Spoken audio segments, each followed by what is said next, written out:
Hi everyone, welcome back.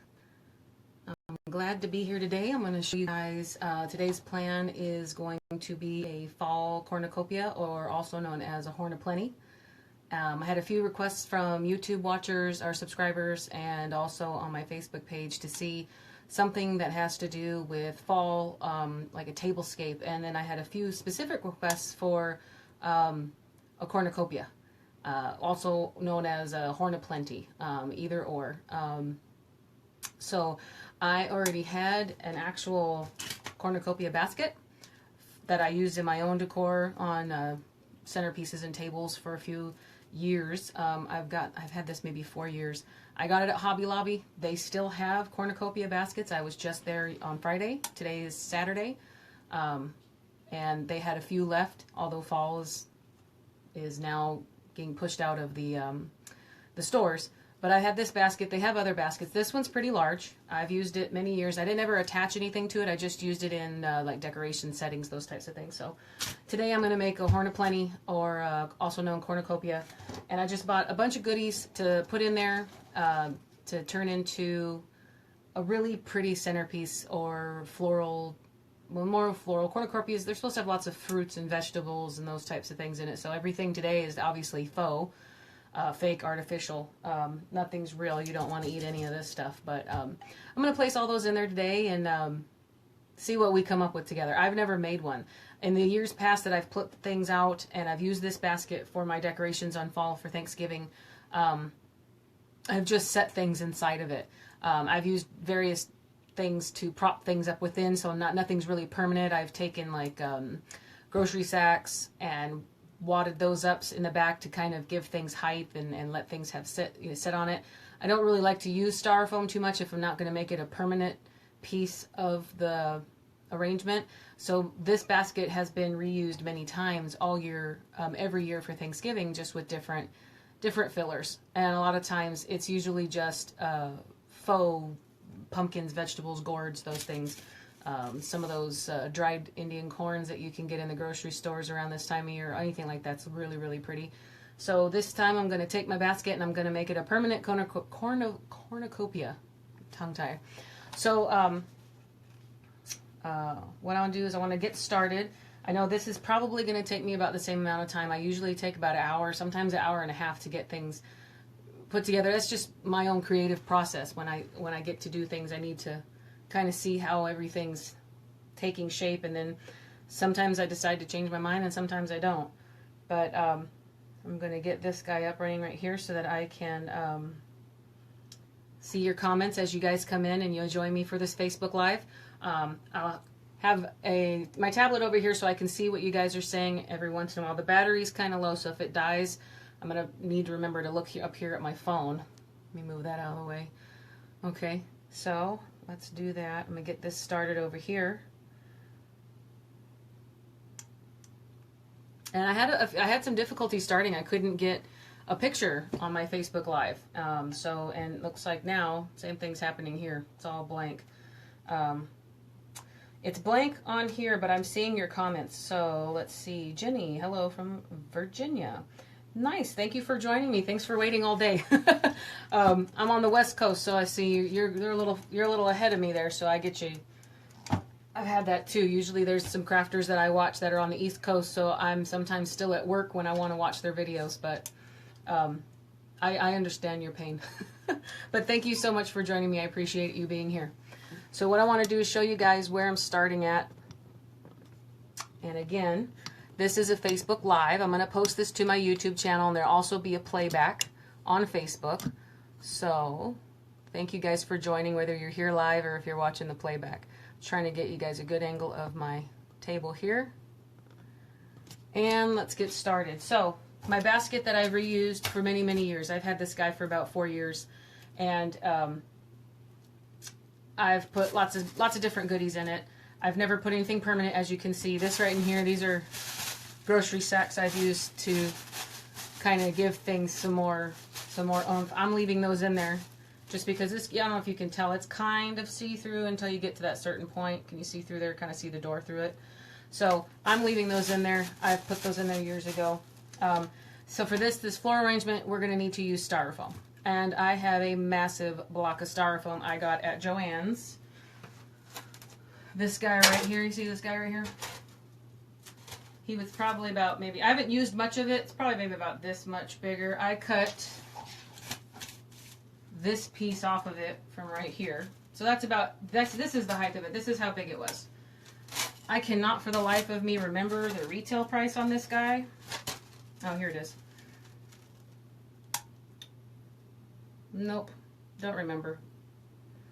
I think it was, no, I wrote on here $21.99, but I also used on the Joann's app on your phone, they were running a sale the week I bought this, 60% off of one regular price item, and styrofoam never goes on sale here in Las Vegas, at least from my experience trying to find this locally.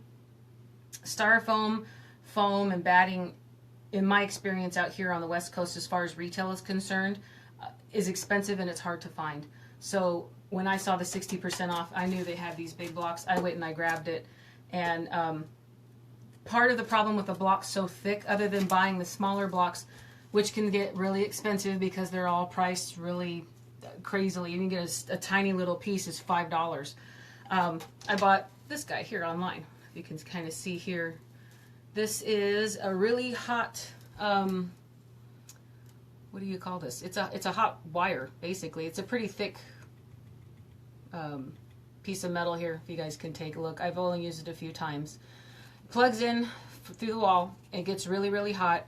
Cuts right through the foam really easy. Otherwise, before that, I was sawing through it with, I've gotten a cheap bread knife from the dollar store or box cutters. Makes a mess, a crazy mess. The only issue I find with this is that the burning smell of the styrofoam is pretty strong, so you want to make sure it's real well ventilated. So plug it in, be very, very careful because this guy gets really hot. And you literally just take it and run it right across where you're cutting. And it comes off very easy, low mess. And it's also a little bit of a time and a price saver just because of buying these in pieces small enough can get kind of expensive. So what I did from there was I have this piece, which didn't fit very well. You can see my cuts here. Didn't fit very well. I mean, it fit perfectly okay, but I have a really large pumpkin over here. This guy's going to be our main event. He's really big, and he's really cute, and I love him. So he's going to be our main event, but there's not much room here with this is a lot of styrofoam. But I am going to be pushing things up in the tops. I want to fill this whole opening. So instead, I took this and I kind of cut this piece off first. Thought about sticking it in maybe with the slope going down, but I still had the same problem of too much up top here. So then I cut this piece off. So now I have a flatter piece that I'm going to place. Let me put this thicker piece. I'm just going to place right here. And I'm going to glue all this in a minute. You guys are going to see that. And then I thought, well, I don't want to waste these. I save everything. You guys probably know that by now from watching all my other videos. I save pretty much almost all of my garbage or my remnants, trash, clippings. I didn't want to throw these away, but I also thought for some of the height inside, I'm going to probably take these, since they're already in a convenient wedge shape from my testing, and I'm going to stick this one up inside here like this. And I believe I was going to place this guy. I have them in here a little bit differently, so we'll see. Place this guy here. And this guy's going to go on top, but a little further back. So if you guys can see the placement in here, this is just so that I can place, you're going to be able to put things down into things up here. You're going to be able to stick things off to the left, right side, and then obviously in the bottom, we're going to have things coming out. I'm going to put the big guy right here, and I'll show you how I'll attach him through the side of this block. So what I'm going to do is I'm going to get this stuff glued in real quick. And actually I'm going to try to refresh this here because nothing else is coming through. And there, yeah, I got it. I got a picture now. So Diane's with us too. Hi Diane, thanks for joining. Welcome from the UK. I'm international now. Thanks so much. I appreciate you watching. So I got a lot of holes in this basket, but I want to make sure everything gets attached to it fairly well. So I mean, all you can really do at this point is just glue it up. And I've got, oh, my glue gun was on the low. Should have been on high. Okay, I'm not gonna do that for a minute. I'm gonna put this away. You guys already know that. That's the hot wire. Obviously, it's cooled off. It will drip a little bit, gets a little dirty, but again, the smell, it's crazy strong. So do that in a very well, next time I cut, I'm probably going to go out into my garage and do it. Because also the cord for this isn't very long. So you're going to want to be closer to a wall outlet when you use it. And I got this on Amazon. I believe it was maybe $20, $25. I honestly can't remember. I got it maybe 4 or 5 months ago, 6 months ago. But they sell these in 2 packs. They sell them much shorter. This is an actual pretty long one, in case you guys needed to know. If you're in the market for one yourself, this is an 8-inch metal rod. So some of them come 6, 4, and 3, but I needed the bigger one to be able to cut through that large block right down there. So that was that. And if you guys want a link, just ask me, and I'll try and post that later after the video is posted to Facebook and YouTube. I can put it in an annotation or the description. So let's see what I'm trying to do here. I want my glue to be super, super hot. Now I got my glue skillet going and I got a glue gun going. The glue skillet's really good for when we start getting into the florals over here and all of these little, all these cute little picks and things. But the glue gun is going to be my best friend right now for this guy. Just because I can put a lot of glue on in one spot.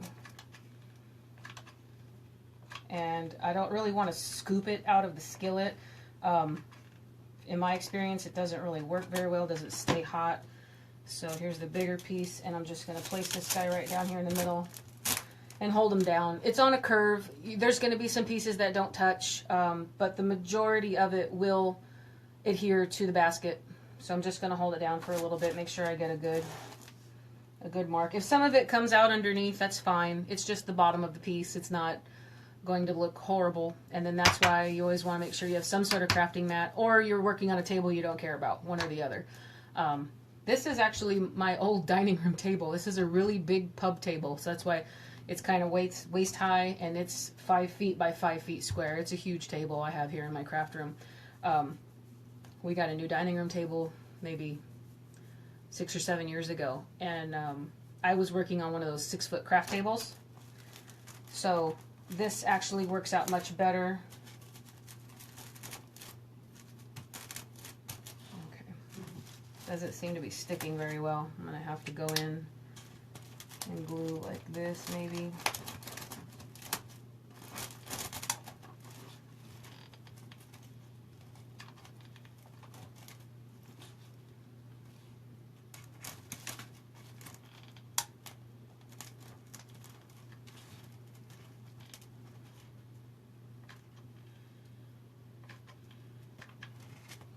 Just kind of putting it on an angle so that I can get the edges glued down to the basket.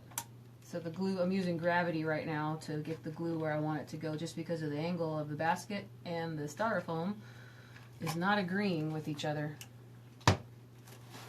So we'll get through this together. This is my first time making a permanent, like an arrangement with it. So we'll see how it goes. And let me see here. Hello from Florida. Thank you for joining me. And Amy loves my shirt. Thank you, Amy. I just bought that. I bought this one for fall, so it makes me happy. I like these colors. Missed the beginning. Where did you get the wicker from? Okay, the actual horn cornucopia basket, I got at Hobby Lobby. I got this maybe 3 or 4 years, probably longer than that. I've had this for a while. This has been in my my own home decoration tabletops for a while. But I was just at Hobby Lobby on Friday, and they still have some. They've got 2 different sizes that I saw. And, of course, everything for fall is being pushed out of the stores right now because Christmas is taken over. And you could get it pretty, I think they're 40% off right now. I mean, today's October 20-something. What is today? Let me check. Today is the 22nd. So today's video, October 22nd,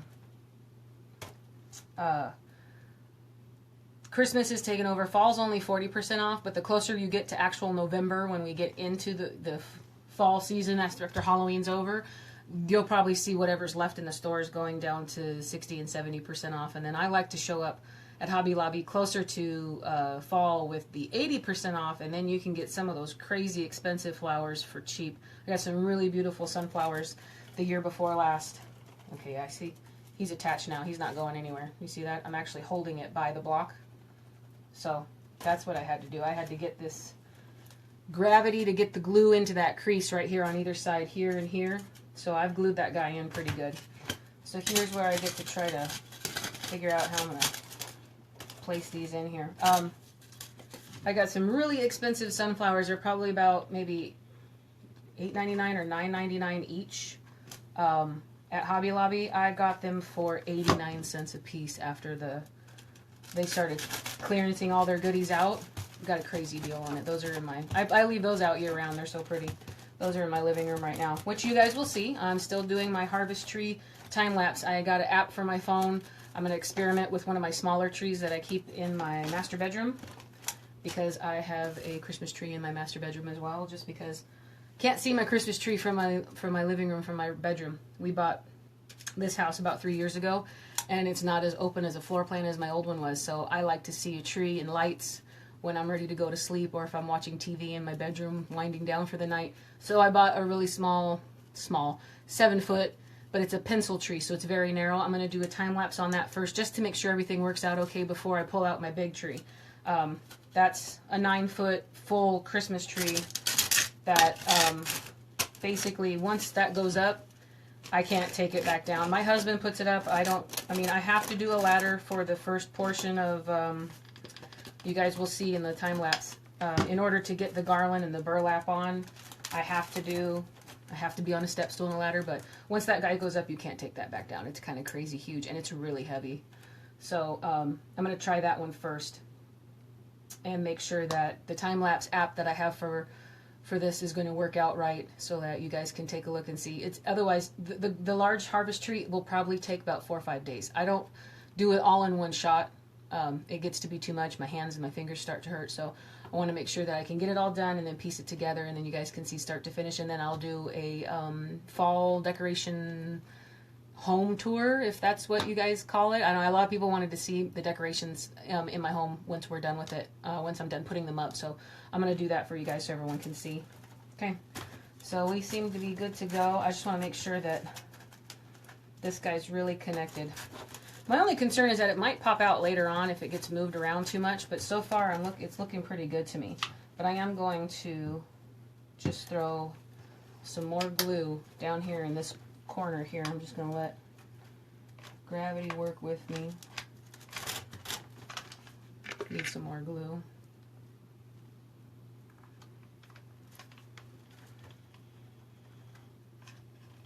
And you know what? I thought it was going to pop through the basket, but so far it hasn't. You know, I thought maybe I was going to have a bigger issue with the holes in the basket.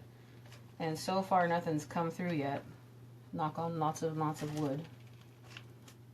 Yeah, I don't want this thing going anywhere. So, easier to do it now than later. And nothing has come through this basket at all. That's pretty cool. Yep. Okay, so here's all the goodies I got. I know I have too much, because that's just in my nature to buy way too many things, plus they're pumpkins, and I love pumpkins. So, this guy's the main event.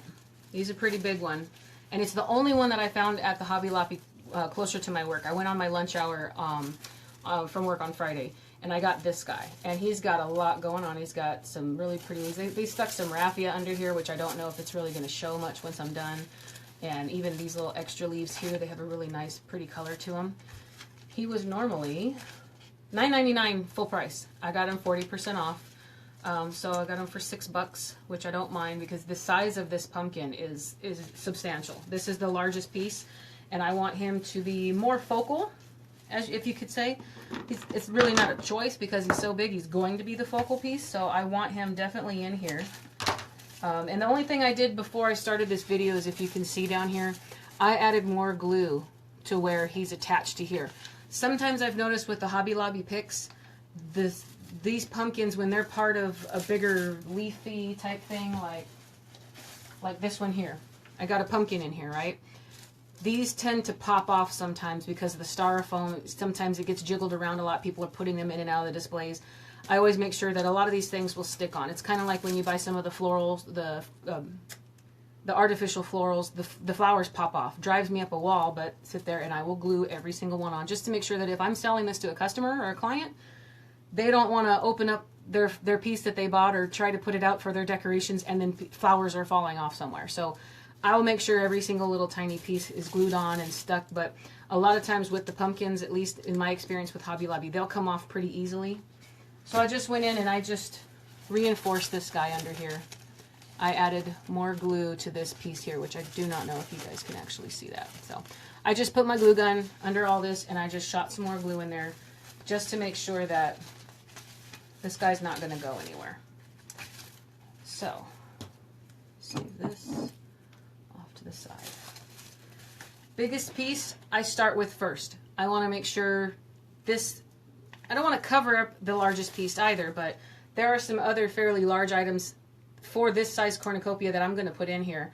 And then I bought some others that I didn't know what I was going to do with or not. So I just want to make sure this guy goes in first. And I don't know if I'm actually going to cut. I'm thinking I'm going to put him down here on this bottom right corner here. Sorry guys, let me move all this ribbon out. I haven't picked what ribbon I want yet. As you can tell, I have a few choices here. Couldn't make my mind up yet. So we'll figure that out next. We'll get that out of the way so you can actually see what I'm doing here. So I believe I want to put this guy down here on the bottom right. And cornucopias, if you look them up, standard, you're supposed to be overflowing with fruits and vegetables and all that stuff and all kinds of items that you would take out of and eat from. Obviously this is all decorative and nothing is real. You don't want to eat any of these things.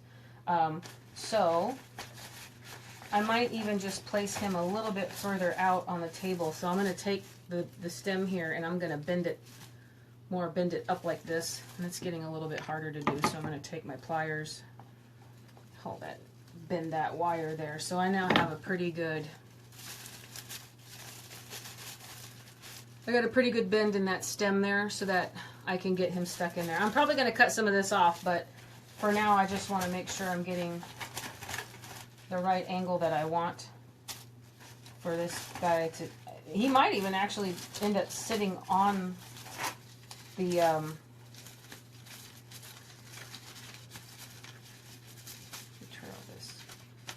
he might actually end up sitting on the table instead of necessarily being in this basket.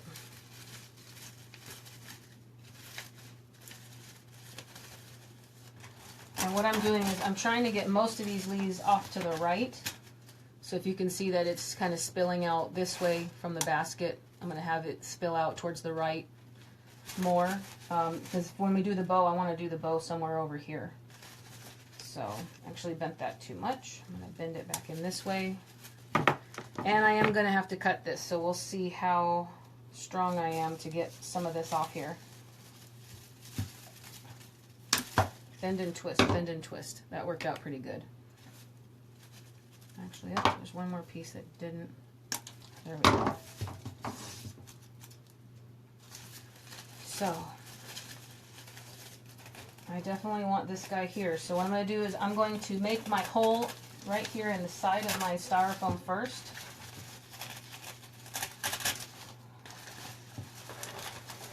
Put the basket on its side a little bit. Just because if I was trying to make this hole before if I have the glue on it, it's going to get pretty difficult. It's not working out, so I got to get a dowel. It would be pretty difficult. There we go. I'm just helping making this hole a little deeper. This is the way I cut it. I guess I didn't cut it sharp enough. It'd be pretty difficult to get that hole made if I had put all the glue on there, and then the glue would be all dried out and it wouldn't stick very well. So I'm trying to see how far in I got this guy.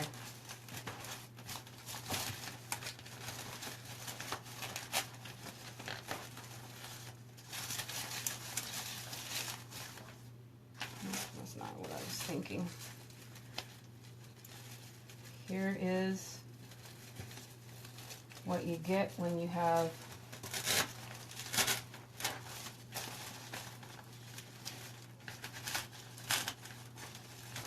raw creation. And since this is all bendable, there we go. I wanted this leaf over here more. And actually the way he's sitting, I can actually sort of glue him to the edge of the basket too. And I'll show you guys in a second once I get this positioned correctly. That's going to work out for me.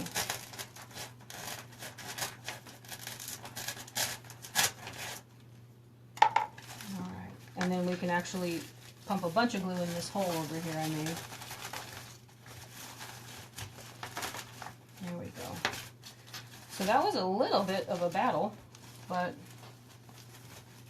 I think it looks good. So let's now take it out, and I'm going to shoot a bunch of glue in this hole I made right on the corner. And since my glue gun is on high, it's sort of melting the plastic, but not horribly. Put that right straight in there. Good to go.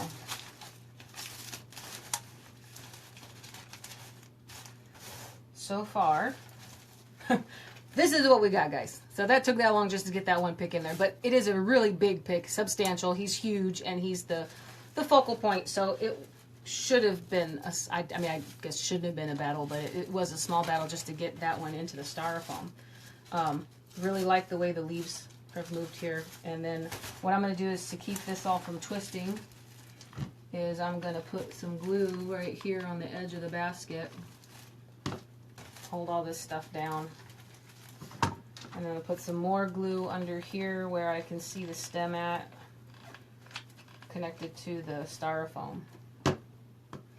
He's not in, he's got about maybe that much between the styrofoam and the base of the pumpkin, so he kind of sticks out just a little bit. So let's see.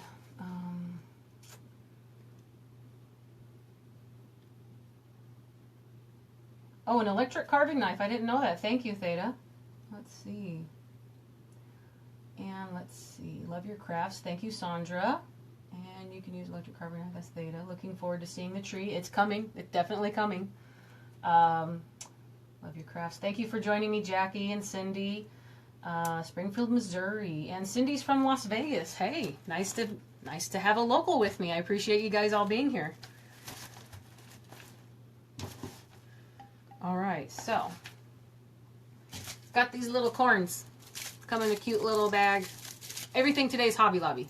Every single thing I got, it's all Hobby Lobby. All the flowers, the pumpkins, everything is Hobby Lobby. Obviously the basket is too. It's a couple years old, but they still have something like that. But everything is Hobby Lobby. I have 2 ribbons that I might not use. I'll tell you where they're from if we decide to use them. I'll ask you guys' opinion. So we'll see how it goes. But I wanted something more than just pumpkins and gourds, so I got this little bag of faux Indian corns. They're styrofoam, so there's pieces here on the end that I'm going to do my little recycled dowels or chopsticks or any other kind of stems that you keep. When you have those real long stems, I'm going to use that to make these into picks. Put those down in there. Have a couple sticking out here and there. I got this guy too from Hobby Lobby. I just like, this is the first year I saw it. It's a little weird. It's kind of like a little gourd pumpkin thing going on, and it's on a double stem. I really liked it. It was really cute. It was $7.99. I got also 40% off. All of these things I got on Friday. So these are all, if there's a Hobby Lobby near you, I only did this a day ago. Today's Sunday. I did it on Friday on my lunch hour at work. So I thought this guy was cute. It's got some darker colors in it. I just don't know if it's going to overpower it. If I try to push it in here, I've got less room to kind of get picks and things. But some of the florals, I have stems, and the stems I can keep longer so I can stick them down in between things. But I really like him. I bought this one too. This one I bought, it's not going in. It's too big. I like the shape of it, but at this point now, I'm filling this up so much that it's going to be too big. So I'm going to put him off to the side. And then I got some other options. There's these little tiny brownish yellow guys. Those will go in because they're so small. Those will be perfect. This pick I bought specifically because I like that darker color red. This big pumpkin here, he is a bright, bright orange. Everything else here, I got a lot of muted tones. Here's this darker green, greenish yellow. And then I got a really darker orange, kind of brownish mixed pumpkin here too. So I got a few options for the pumpkins. I just know these guys are small enough they will make it in, for sure. But some of the other ones might be a little bit too large, especially because I definitely want to get more than just gourds and pumpkins. We're going to put these in them. And then all these other flowers over here, these are all fillers. I really have to get a sunflower in there somehow. To me, sunflowers are very fall, very very holiday, Thanksgiving-y. So I'm just on the fence about this one. I absolutely love it. I just don't know if that's going to over... It looks really, I mean, it looks perfect right here. I could stick a pick right in that and shove that right down in the center. I think I'm going to do it. Why not, guys, right? I'm just going to do it. Makes me happy. So let's just do that. And then I could put the corn maybe coming out on this side. I also have greenery too. Not everything for fall has to be turning brown and yellow and green. Some things stay green all year long, and when you put a little pop of green in there, I know these are ficus leaves. I'm only going to cut them so that they'll stick out just far enough. You'll see a small accent maybe on the bottom or on the right. If you mix some of your spring and fall or year-round items in with your seasonal items, sometimes it can save you on money too. Since I got these a while back at Hobby Lobby, also still Hobby Lobby, $1.99, regularly got 50% off, so I got it for $1. This whole thing for $1. I probably might use one of them. I grabbed two just in case, but I'm not going to put a bunch of green in it. And then, of course, these are not Hobby Lobby. These are an old leftover from Michael's a few years ago. I used these on another project. Just because I don't know if I have any fall leaves over here, I may or may not put these in. But these are going to be used. They're all still Hobby Lobby. So I've shown you guys before my little trick here. Dowels, if you have something that you want to make into a pick because it doesn't have a stick on it, we're going to make it into a pick. I'm just going to stick a stick in it. I'm going to find either something that I've recycled before. I like chopsticks just because when you order takeout or you order sushi or whatever you may like, you get 6 or 7 of these here in my town. You get these in your bag like crazy. So I save them. My husband saves them. He puts them in my craft room for me. They are basically a free dowel. Why go pay and buy a dowel and cut it when this is basically the same thing? You can use skewers too. Skewers are already sharp. They cost a little bit more, but it's not crazy. And then also, I save these little sticks and stems. There was a daisy on the end of this, so anytime you buy the long stems from the I almost said grocery store, from the craft store. Here's a different one I'll show you. This might look more familiar. I've cut the leaves off of them here. There's a substantial wire inside here, and these are very good to, like, I could cut this piece right here and use this as my stem, my new stem, for something else. So you probably paid maybe $3 or $4 for this piece with this beautiful, this was, I think, a hydrangea. Beautiful hydrangea, had lots of leaves on it. Why throw this away when you can repurpose this? So that's why I have a little coffee can over here just full of these different stems. I don't save them all. I save a lot of them that have a lot of good wires. If it has a really good wire in it, save it because you can reuse it. But for this particular purpose today, I'm going to use a chopstick. Take them out, rip them apart. You got one end bigger than the other. Not a problem. I'm going to place this, so let me put this one back in here. And also, I'm not going to use this whole thing. I mean, I have a pretty good, decent amount of styrofoam to stick this through, so I'm actually just going to cut the top of my chopstick at an angle so I can get a pretty good, I guess you could say, sort of sharpness to it. Just ripping that off there. So I got now, the end of my chopstick is now at a point. You can see that right there on my shirt. So I've got it now at a point. That I'm using as the sharp piece that I'm going to stick in the bottom of my styrofoam pumpkin here. So lots of the times, if you want to make something into a pick that isn't, yeah, I can feel this here. I did this in the store too. These are definitely styrofoam on the inside. So I've got a thicker, harder wire here. This was also off of something that I saved, some kind of pick that had a spring in it or something. I don't know. Oh, this was a pumpkin. This was a pumpkin sign. I pulled this off of the sign and put it in a wreath. So I'm going to use this. Actually, I'm going to put the pick back here. I'm using that to poke the hole initially through because that outer layer is kind of thick. And then I'm going to just preliminarily make my hole there. And I like that placement. See, I'm purposely putting it in the back corner here because I want this piece to show. I want this piece and all its little weird little indent, these colors here, and then I like this extra piece of stem. I want that to show the front, so I'm putting this in the back behind. Easy way to do it, hold it where you want it, and then you can judge from there where you want to put your actual stick. Now see, look, I didn't use any glue, but that was a really good poke. So only thing I'm doing now is I'm just going to put the cut into the chopstick in the hot glue pot, and then put it right back in where I got it. Kind of twist it a little bit. So now you can see here, it's glued in. It wasn't coming out before, but it's definitely not coming out now. So there he's glued in like that. And I want to place him up. Yeah, I'm not going to take any height off of this pumpkin. I want to put him down all the way in and see how much he sticks out, because I can place things in between the bottom of the pumpkin here and the top of this pumpkin here. So I'm going to leave that as tall as it is. And I'm just going to try and see how far we get down in here like that. And I love it. So, pull it right back out. And this is where my glue gun comes into hand. I can still put this end in my glue pot, but this is going to be super hot. I'm just going to shove a bunch of glue down into this hole right here. And then take my chopstick and put it right back into where it was and hold it for just a little bit. Because I got my hot glue gun on high. And sometimes it will melt the styrofoam, so I have to be a little bit careful with that. And hold him here. So I'm just letting all that kind of sit for a little bit.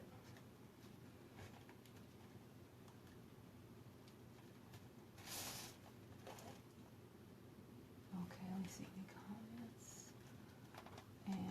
And no comments yet.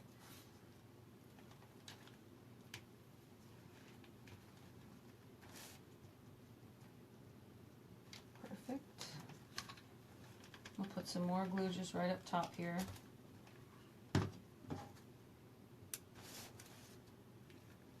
And I love that. So far this is what we got here, guys. Not much, but 2 picks in. That's it. But it's looking really, really good. And of course, we're going to fill all this in here with leaves and sticks and picks and all that good stuff. So I want it to face me so I can kind of see how it's going here. Okay, I want to get some of my bigger pieces in. Now, this guy's falling over to the right. That's because I have nothing over here. So, I mean, when you're working, just try to make sure, if you're getting discouraged, don't worry. It's not going to roll once you fill it in on the rest of it. I put all the weight on one side right now, so it's going to do that. That's a normal thing. It should happen. It's okay. So I'm going to cut this bag here.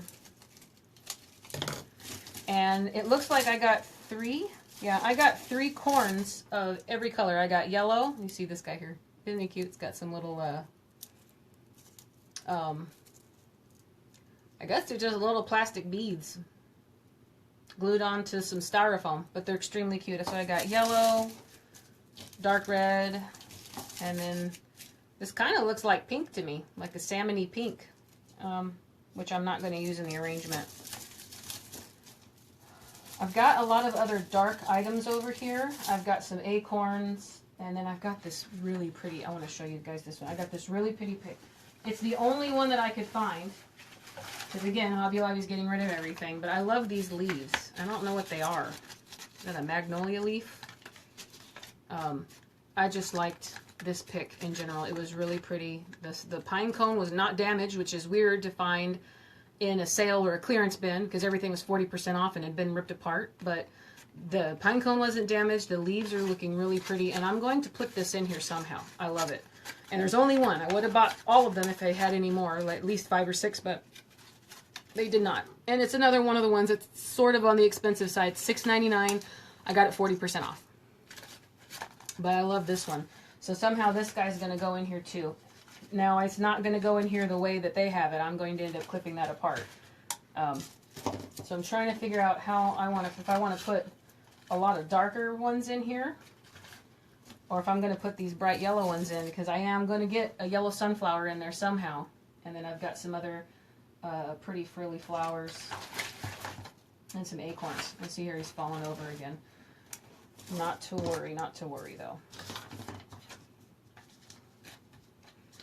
Also, might be easier too if I just start putting in my florals, and then I'll have a good idea of where I want to put some other stuff too. So I'm definitely for sure going to make a pick out of at least one yellow and one dark one. So let's go back to my chopsticks, and I'm gonna leave whole ones on these just because I don't know how long I need to leave them so that they'll stick out far enough.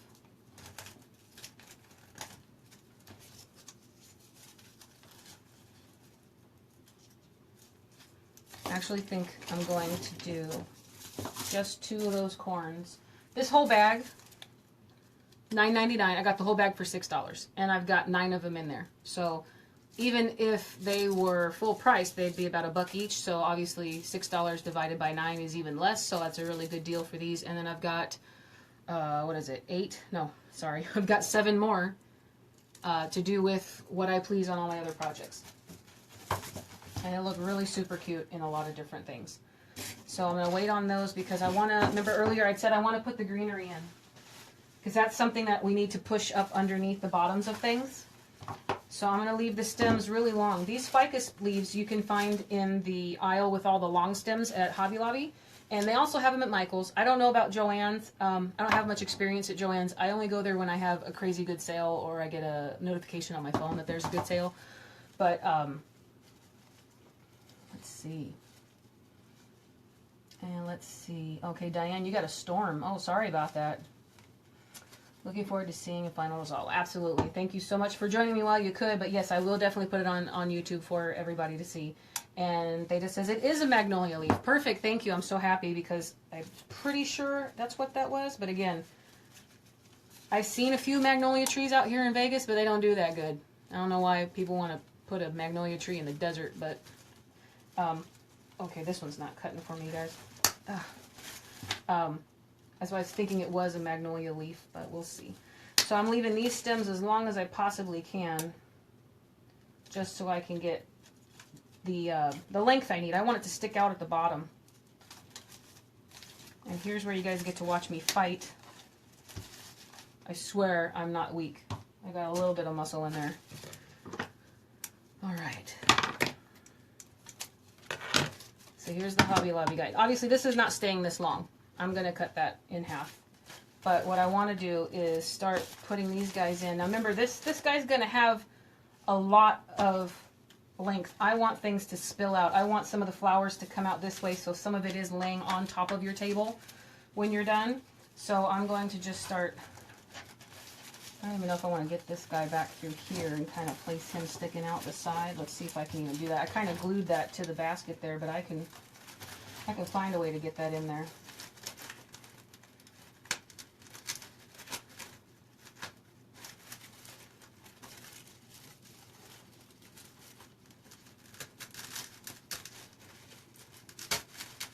There we go.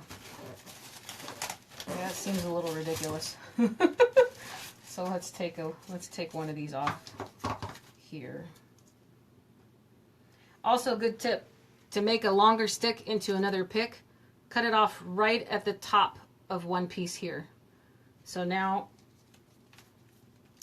might not seem like it, but this is the perfect pick. You can place this in any other kind of arrangement off to the side and these leaves will stick out. So you now made this into a pick, and now I still have a stem here to use since I cut it off at the top of the next one.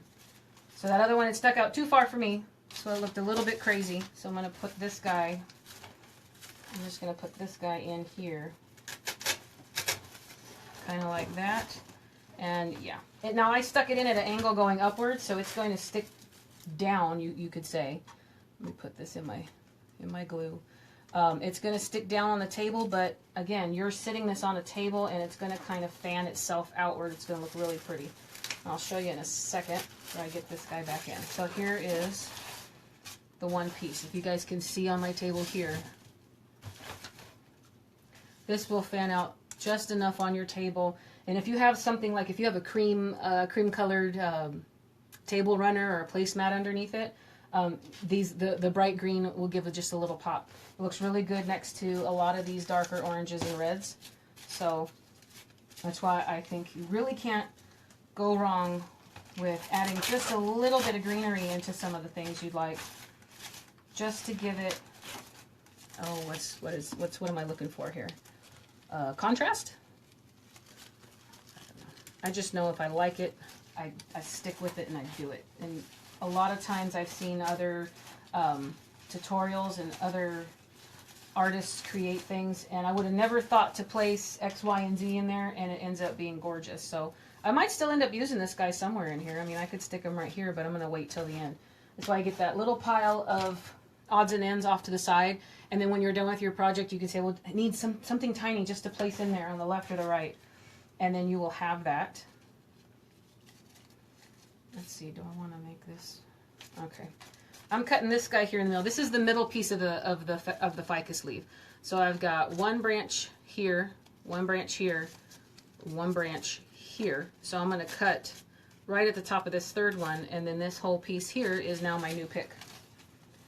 So a lot of times you're not forced to use something the way you bought it. So now I have this item here and this item here. I made that into 2 picks.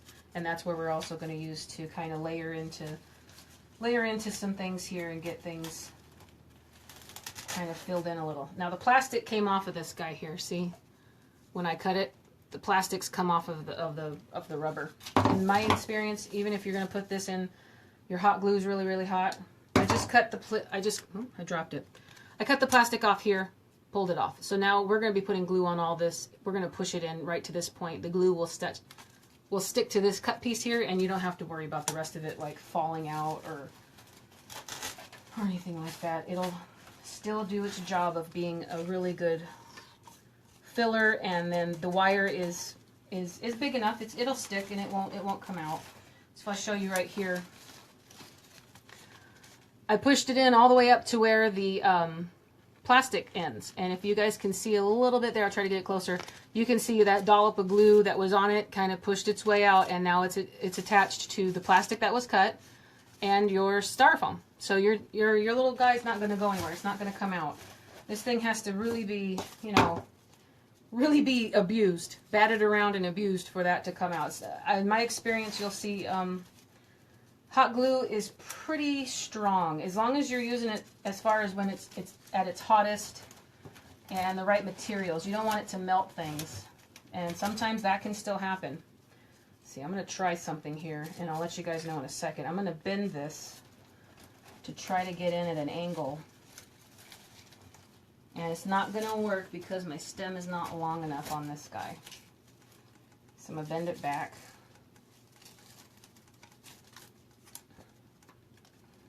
Okay, I'm going to bend that guy back. And I wanted to do is I wanted to put it here on this side, but where my actual styrofoam block ends inside here, it's not long enough to reach it, so we'll have to see how that goes. And I'm just putting these at the bottom. I just want these to fill in some more. I might not even put any on this side, honestly. We'll have to see. If it looks a little, off kilter or lopsided or anything at the end, I'll ask you guys your guys' opinion, and if we have to, I'll find a way. I got a whole nother leaf here I haven't used. I'll ask your opinion when we're done, and we'll see if you guys think I need to put some green on that one side. Right now, still kind of early, and I don't think I'm going to have to. This is, again, just to fill in some color on your bottoms, and then to have some of your other items set on top of. Nothing that's going to be crazy, that's not going to show too much. So here's where we put in this little bed of green, a little bit sticking out from under the pumpkin here. And then we're going to fill all these goodies in right here. And that pumpkin is still twisting. See, remember I told you, I mentioned earlier that the styrofoam on these guys, or at least from the Hobby Lobby pumpkins, tends to kind of come out a little bit. I'm going to have to use gravity again because I can't get to it.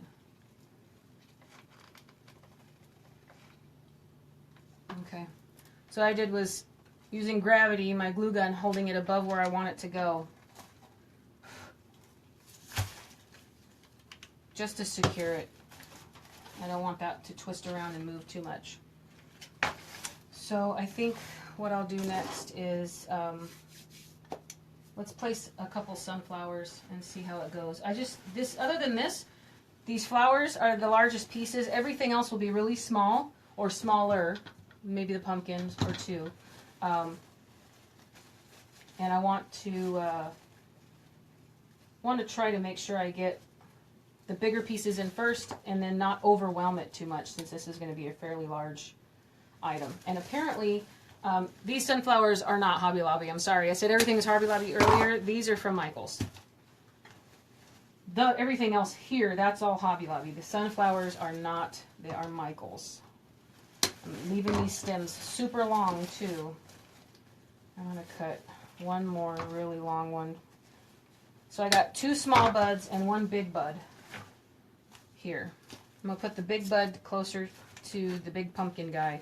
And these little small ones I'm going to stick straight up, coming up out from behind this pumpkin over here. And this one I'm just going to guess and just throw them in where I feel he'd look best. So let me see here if I like this. Right here in the center.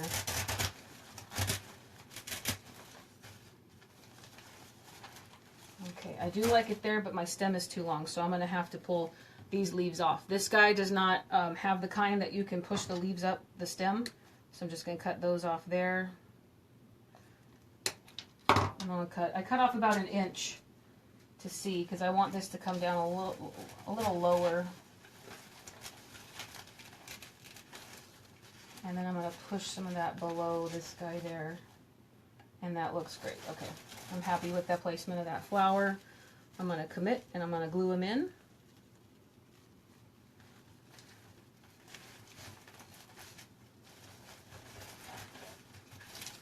And it's okay. A lot of stuff, I used to think that I didn't want anything to overlap and I didn't want anything to get, I guess the word would be hidden.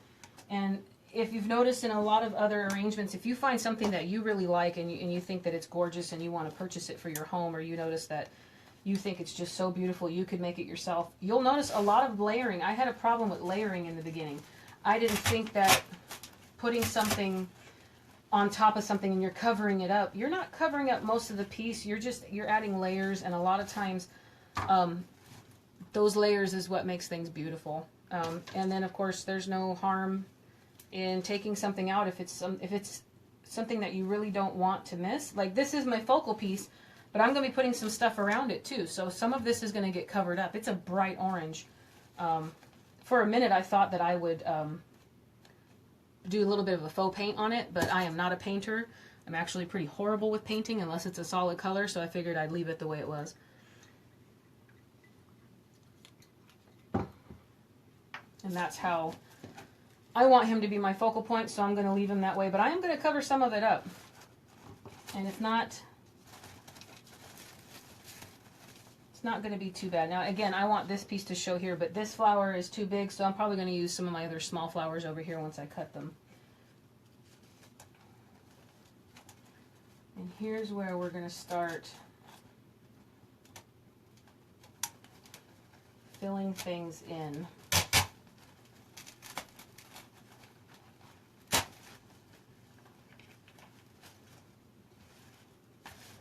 So I got the 3 flowers. This one I have glued, this one I have not, but I'm going to because I'm really liking where I've got it. So just peeking in there to look to see where I have it. And again, some of these things, when I'm putting them in there, they're sticking in really good without any glue in them, but that's also your choice. A lot of times if you don't want to keep this the way you do it the first year, don't glue the styrofoam in. You can buy a solid block, put it in there, do your arrangement, and then it's removable and nothing's permanent. I have not reused anything yet. I mean, obviously I did this basket many years, but I was just filling it with kind of like a little candle display, you could say. You know, you could put a table piece out. It's like a piece of, you put out a piece of, words, Whitney. A charger. You've seen those plastic chargers or a plate, and then you can put candles and some glass beads, stuff like that, just like a small little tablescape.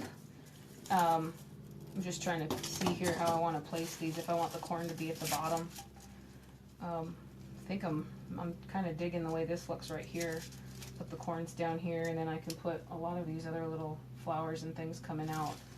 So remember that, you guys. I think I'm going to do it just like this and fill in the rest of this stuff. I got these 2 pumpkins I still want to get in there. But anyways, I'm probably not going to use this one. I like this dark color, but I'm probably not going to use it now.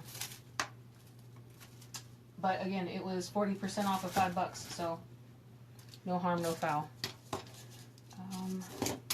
I completely forgot what I was talking to you guys about. I think it was a candle charger or something like that. Let me know if you guys have any other ideas, or if you have any idea what I was talking about previously that I have already forgotten. Here's these little picks, also Hobby Lobby. I liked the bright white. I liked the cream color here. Then there's these little, if you can see here, there's these little fuzzy berry looking things in here. Couldn't pass it up. $3.99, 40% off. I thought they would look super cute as an accent, sticking out left, right, center. I bought those. Couldn't say no. So I'm going to put these on first because I want the corn to be on top of them. I don't want to glue the corn in and then have to try to navigate underneath there. And I have a feeling that with the way I can get these to spray out, just going to lay this piece in here like this first. And then I'm going to grab another one, kind of spray it out. This is just my process. I don't have a plan. I just kind of wing it, throw the things together, and see how things start looking, and if we like them and if they speak to us.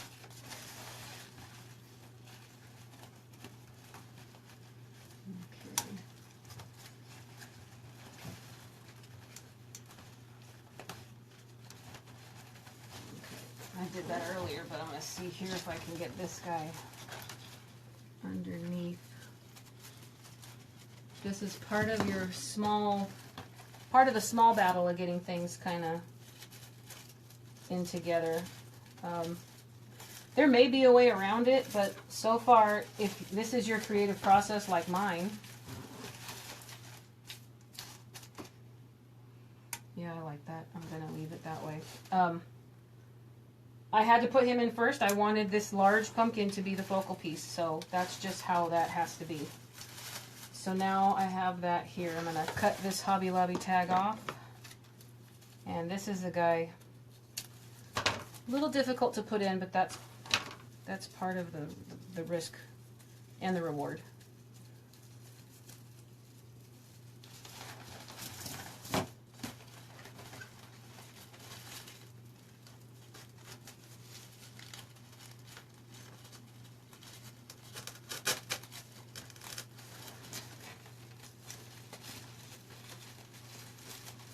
Trying to get my ficus leaf underneath this guy here so that we can get more of this fall piece sticking out here at the bottom.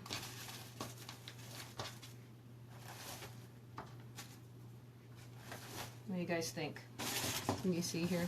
I know the little white squares on my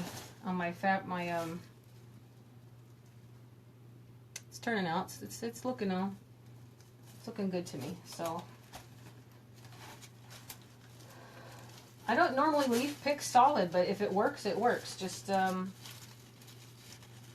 stick with what you like, what makes it look good to you. So I'm going to leave this as it is, and I'm gluing it up here in my glue skillet. And I'm placing that right back in the hole I made for it. Oh, okay. And there goes all of my ribbon. Small craft avalanches happen a lot in here, especially with ribbon, always, everywhere. That's great. I know I'm not the only one that's working in a crazy room. I know. I can't be alone in that. You guys have small spots and small places to work. I mean, I got an entire room in my home. I have a massive table, but somehow I find a way to box myself into a small corner and then create avalanches here and there. So let's see. Theta, do you have a formula for selling your beautiful pieces? Cost plus. Have always been told I should sell my stuff, but not sure of a going rate. With me, I'm still new at this. I've been doing this for a long time. Usually just family, friends, coworkers, stuff like that. I found through a mentor, I have Julie Samaka with Southern Charm Wreaths. I've joined her success group, which is also a very good group. I've learned a lot of things from her. She's given me a lot of guidance on how to price my pieces, on how to value your own work as an artist, and how to let some of the small stuff go. You get the compliments that your work and your pieces are beautiful, but that's too expensive or it's too much. And I personally feel that living out here in Las Vegas, it's harder to sell at some of these craft fairs out here. A lot of times, I don't feel I have a niche out here because I do so many different things. I do a lot of the fresh wreaths, like not fresh, I'm sorry, the artificial wreaths here with this, lots of floral grapevines, and I've done a lot of deco mesh things too. But there's also a lot of people that have sold at a lot of these craft fairs. So I don't necessarily have a what did you say, like a formula. Obviously, you want to get at least what you put into it in cost of your supplies. So that's why I try to get things as much as I can on sale or on discount, different coupons, those types of things. Because if you can save as much money as possible, then you don't need to charge as much. And also try to have a range of items, some items more affordable than others. So some items, when you're said and done, the more you place in them, the more expensive they're going to be. If you're using a lot of really fancy, expensive stem flowers, a lot of those really big,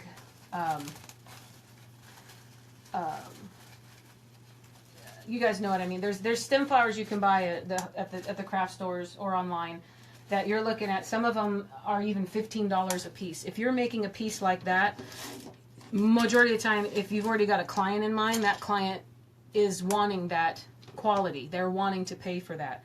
But then there are other people who don't have that type of budget, and so you want to try to mix some of the less expensive supplies in with more expensive supplies so you can charge a decent price and everybody has a chance to purchase something, or not necessarily purchase, but also everybody has a chance to even go out and make it for themselves. If you wanted to make something yourself, but someone can't afford to buy 10 $14.99 stems, they can still go and get a less expensive stem or get them on sale at different places. The very first item I made for the hydrangea hangers, you can see I've got two back here. I got a purple one and a coral one. The very first one I made for myself, I got the flowers at Pier 1. And now I shop at Pier 1 and I get emails and discounts and all that off of the retail price. But I made really big. They're really big. I have them on my door. And those aren't for sale just because I don't know that anybody would want them. Plus I made it for me and they're gorgeous. But that ended up being about $60 alone in just flowers. And that was the price I paid because I chose to get the flowers I wanted. But since these hydrangeas, really good quality, but from Joann's, and I got a really good deal on the purple and the coral, and I had other ones planned that I haven't even made yet, so I got a really good deal on those. And those are going to be, I believe I've already listed them. Those two right there are on sale in my Etsy shop, and if they're not, they will be by tomorrow or Tuesday. Those ones I was able to get very decent price on a flower. So I don't know, I hope that helped you a little bit, Theta. I don't necessarily have a formula. It's just some of it was mostly struggling, and I was underpricing a lot of my items too, and you don't want to sell yourself short. There are people that want to buy your items, and there are people that want to make it themselves. No harm, no foul to anybody. I like helping everybody. So if you want to make it yourself, hopefully I'm doing a good enough job that you'll be able to follow some directions and try to make it. And if you just want to purchase it, I hopefully have something. I try to have something for every budget. Whether you just want to spend a smaller amount or if you've got a large budget, you got options. My Etsy shop, I'm still working on. It's still it's small. It's a small work in progress, but it's there. But I'm trying to get a variety in there to get things going. So if you guys ever see anything or want anything, just message me. You can message me in Etsy. Or if you want a custom order, also message me in Etsy and I can create something for you and we can price it out for the budget you prefer. That's probably the best way to do it. Now if you guys saw here, I made these corns into picks just like I did this guy here. Styrofoam's in there. Some of the little plasticky beads came off. I used chopsticks. I stuck them in the bottom of it. So now I'm pulling them back out and I am gluing them in just to make them permanent. We don't want these coming out of the ends. You don't want, you know, everybody has somebody comes over to the house, touches everything. Normally they're children. But if you have it out and you got someone coming by and someone accidentally grabs one, you don't want a piece coming off in someone's hand. I try to foresee anybody like, okay, well, if it falls, if someone touches it, if someone grabs it, if a little kid decides that they think they're real and wants to eat one, they're permanently glued in there. They're not coming out. Hopefully the baby's not super strong that can rip it out with a hot glue, but you got to do what you got to do to try to make things as permanent as possible. I'm thinking I'm going to have to cut this stick, but let's see. I'm just going to make a guess, an educated guess here. I actually don't mind that sticking out like that. Let's see how this one goes.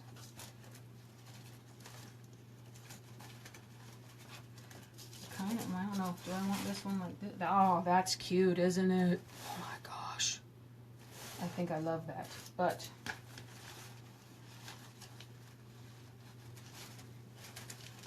how do I get that in there? Because there's no styrofoam right here. Yeah, I definitely like them across each other like that. Now remember, I was holding those pumpkins up earlier. That might not work out, but I have fallen in love with these guys kind of. I was going to put them in together, but now I like them when they're, what is that? Asymmetrical. Yeah. I'm very happy with this. So we're going to glue this one in first. And I'm going to leave the sticks the same length they are. I mean, this is going to have its own depth and it's going to have a lot to it. In my post earlier, I said this one's going to be big, it's going to be epic, and I'm not lying. This guy is going to be multi-leveled.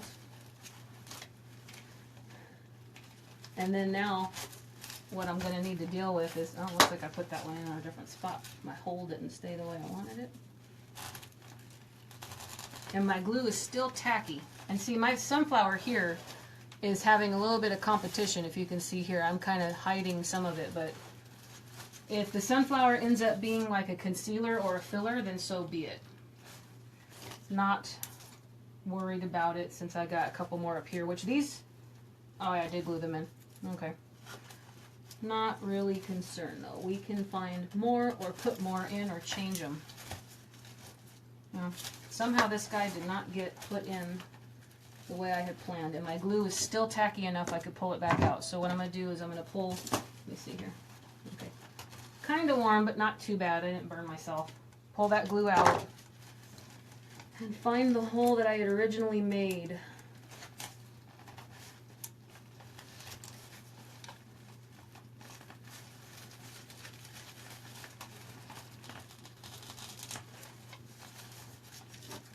And then this guy, his placement was down here. It's not working out, so I'm going to have to make a whole new hole. So now my glue is no longer tacky, it's kind of just crumbling, so I'm pulling it off. Just pull that off. You're going to have some pieces left over, no big deal. That's part of some of the appeal. If you're working quick enough and your glue hasn't set, it's still wet, A little bit hot, but not too crazy hot. You'll be fine. So maybe what I need to do is put this guy back in first. Let's take a look. Oh, I have this one placed in here.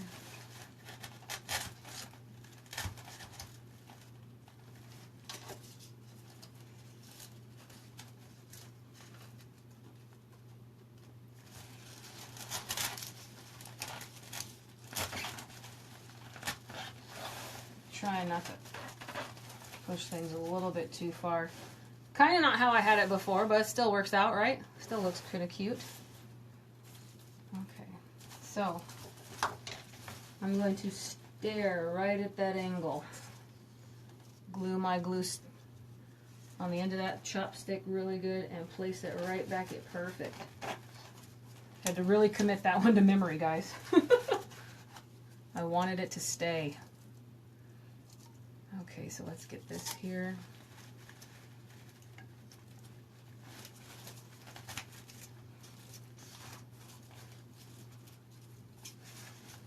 There we go. So far, I'm really liking what I got here. So I got my pieces that are going to stay on your tabletop here and here. And I think I am going to put some more ficus over here. I'm going to have to find a way to get those to go out. We'll see. Here's the rest of the back of the side. So from the side, this side's got some holes. So we're nowhere near done. Got some more. So that's what we're working with so far. But the corn, I'm loving how the two cross like that. See, and I got a little piece fell off here. It's a poor victim. Let me see if I have this guy sitting up right. And this basket has these 3 little feet on the bottom of it, so it at least will show you exactly how it's supposed to sit.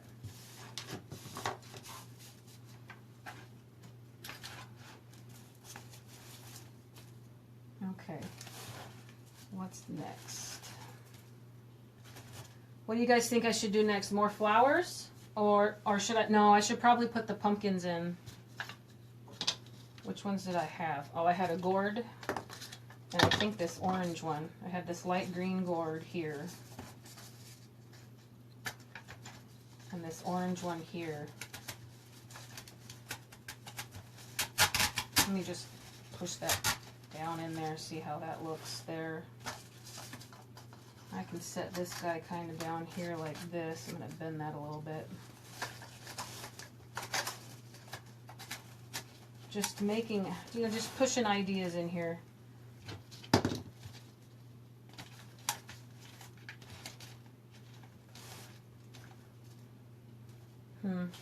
And then more flowers. I'm definitely going to get those little daisies in there. I'm going to stick these in here. These are really cute acorns and little tiny pine cones. Really, really cute. I'm thinking at this point now, with the way I got things, I'm not going to have room for these really beautiful magnolia leaves. Really pretty. I mean, I knew I had a big basket, but I guess I wasn't compensating for all of the large pieces that I bought. But so far, I'm really digging what we've done here. Oh, I can put one of these guys, these little tiny guys down here. Yeah, that's perfect for that spot there, and I can get some flowers to come out. Okay, so let's remember this. I'm going to place these 2 guys in first. This one I've already made a hole for, and it's stuck really well.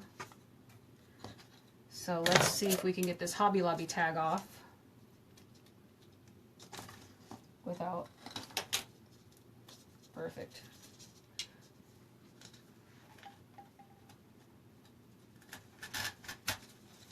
And I pushed that one pretty far down in there. Let's see how.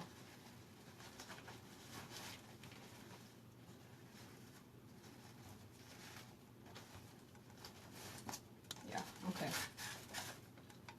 A little bit of bend in it, and I'm going to glue the end up really good in my glue skillet down here.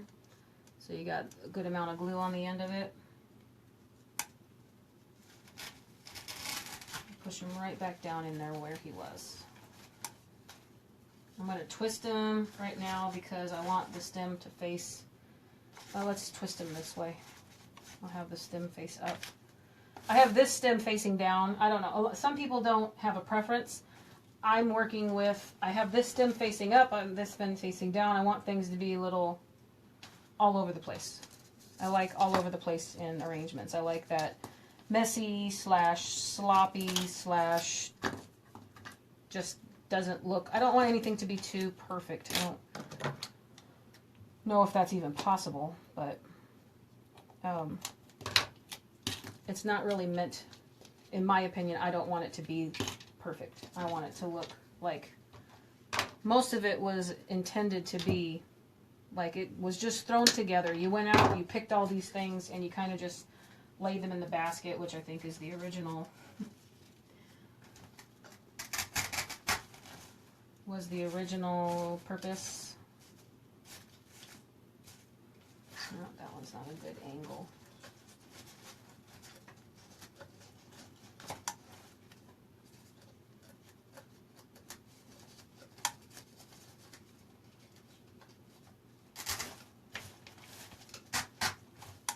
There we go.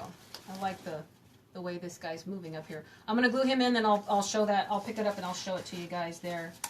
See, I already made another hole, so I have to remember that the second hole is where I'm going to place this guy facing that way. It's still fairly easy because I can see into the project fairly well on the one side. Got the basket here. Okay. So this is what we're working with so far. I'm going to put a pumpkin here, another little mini pumpkin here.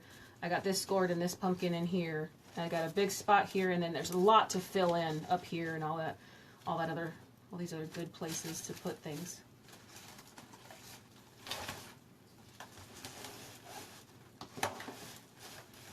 Just working, making sure I got a good spot. I want to definitely get this guy down here first before I put more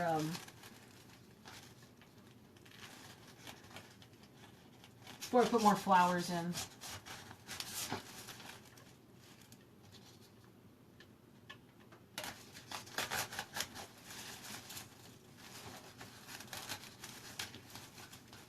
Yeah, and I can put more flowers in between here.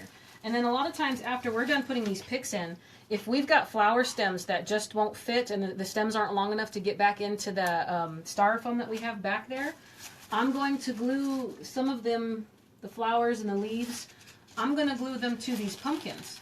So everything that you're adding into your arrangement can then become the solid piece that you plan to glue to. I've never thought twice about gluing. I glue things into the bows after I make a bow. I've glued things into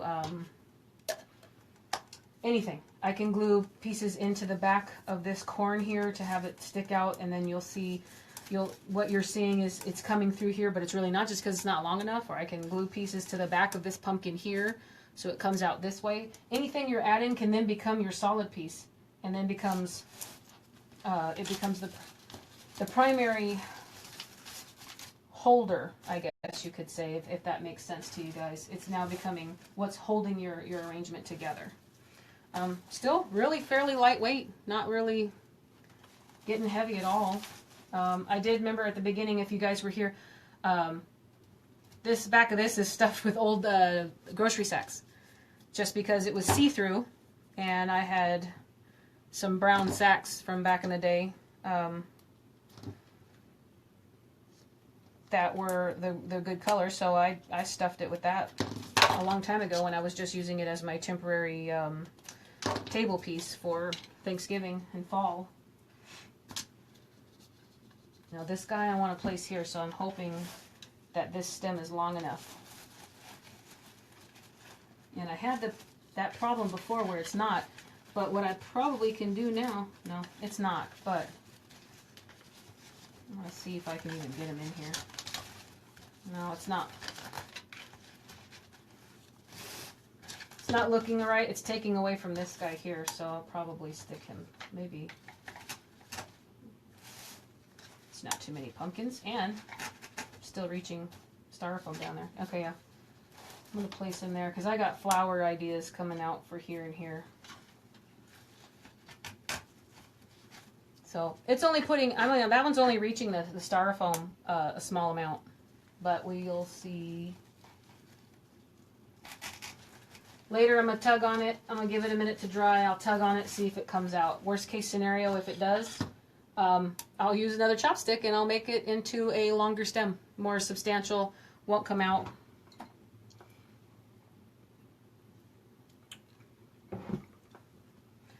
Never the end of the world. All right, I've got enough pumpkins and corns and gourds and vegetables in here. The rest of this is going to be flowers, so these pieces here aren't going to happen.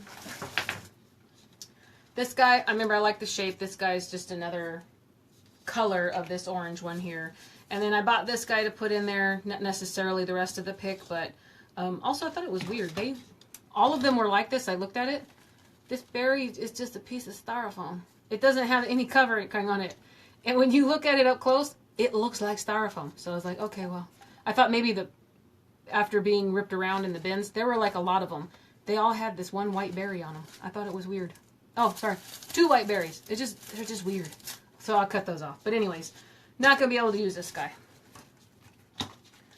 So not bad. I have a bin of faux pumpkins. This alone will be definitely used in a swag or another wreath. Never wasteful. Next year, it'll be okay. It'll still be there waiting for me. Actually, let me just put them back where they were, because again, I don't want to cause another ribbon avalanche in here. Corns are done. And I'm going to put my little remnant pile over here. So remember, I've got this guy here too. And I'm going to sneeze. Excuse me, guys. I hope that's not a sign for what's going to start here. My coworkers at my office are already having their allergies, but I've been very lucky. So I'm hoping that wasn't my sign that I'm going to start sneezing like crazy. So if I do, I'm very sorry. Please excuse me. See what I need to do next. I'm definitely going to start adding all the flowers and all of the filler that I want to place in there. I also have this guy here. I'm sure you guys can't see. This is a leftover piece. It had a lot more berries on it down here. This is a leftover piece. I don't have a tag on it anymore, but because of the way this looks, I'm pretty sure this was Michael's. And I really like the bright colors. You can see there's a little bit of green in it. Some of these I might add sticking out here and there. In my opinion, you never go wrong with berries. I love adding berries to everything, especially if it's Christmas. You got those bright red berries. Hobby Lobby now has a bunch out that have, it's not flocked with like snow on it, but they have these little pieces of like clear plastic coating on it that make it look like ice. It's just really pretty. I love anything that looks like it's on snow. I've never lived in snow. As you guys know, I live in Las Vegas, so my cold is not probably your cold, and I probably shouldn't wish for it, but I would love to live in snow. Everyone I know that does says that I won't once I get there, and to count my blessings. So I just like things that look like they're covered in snow. Sometimes it looks like they're covered in sugar, and everyone who's lived in snow tells me that I'm crazy. So let's see what else we got here. And we have Connie. Thanks for joining me, Connie. I appreciate you being here. Bristol, Tennessee. Nice to have you so far away. I'm getting these acorns in here because I absolutely love them. I'm just going to test something out here real quick. I only have 2 of these, so I don't want to have to make them into longer picks, but I'm feeling like the issue I had before was not enough. Let me put the flowers in. I'm getting ahead of myself. So let's throw in some longer stems here. These are Hobby Lobby Bush. All of their fall stuff. They have a lot of bush flowers in their little buckets. The Hobby Lobbies out here have like 2 florals departments. One of them is just all stems, and then if you go further into the seasonal stuff, they have these huge bucket end caps just full of flowers and things, and all of their fall stuff is still out. When I was there on Friday 2 days ago, they had cleared a couple out, and I could tell they were pulling out everything for Christmas. So they're pulling out a lot of poinsettias and things, but they had a lot of these bushes left. So 40% off, can't go wrong. Grabbed a couple bundles, and that was that. I'm pretty sure if I go back, they will start to be missing or gone now. So if you're in the market for it, go get them now, guys, while they're still there, because they're not going to last much longer. Let's see, this stem, it's not strong enough. So when I'm pushing, it's bending like this.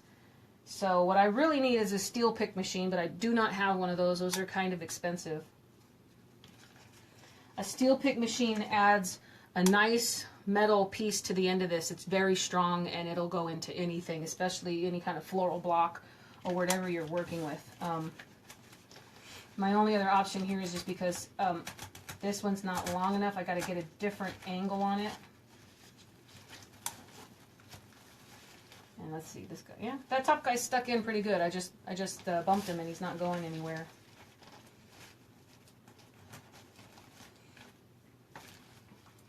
Okay, so I got that in there, but it's too long, so let's cut that piece off. I'm trying to cut all these at a diagonal, so it gives me just a little bit more strength and a little bit more leverage while I'm trying to get that pushed in.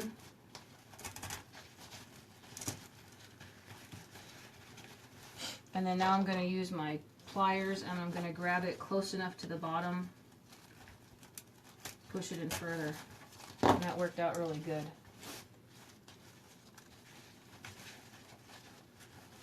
And I'm going to bend it downward. I'm going to tug on it a little bit.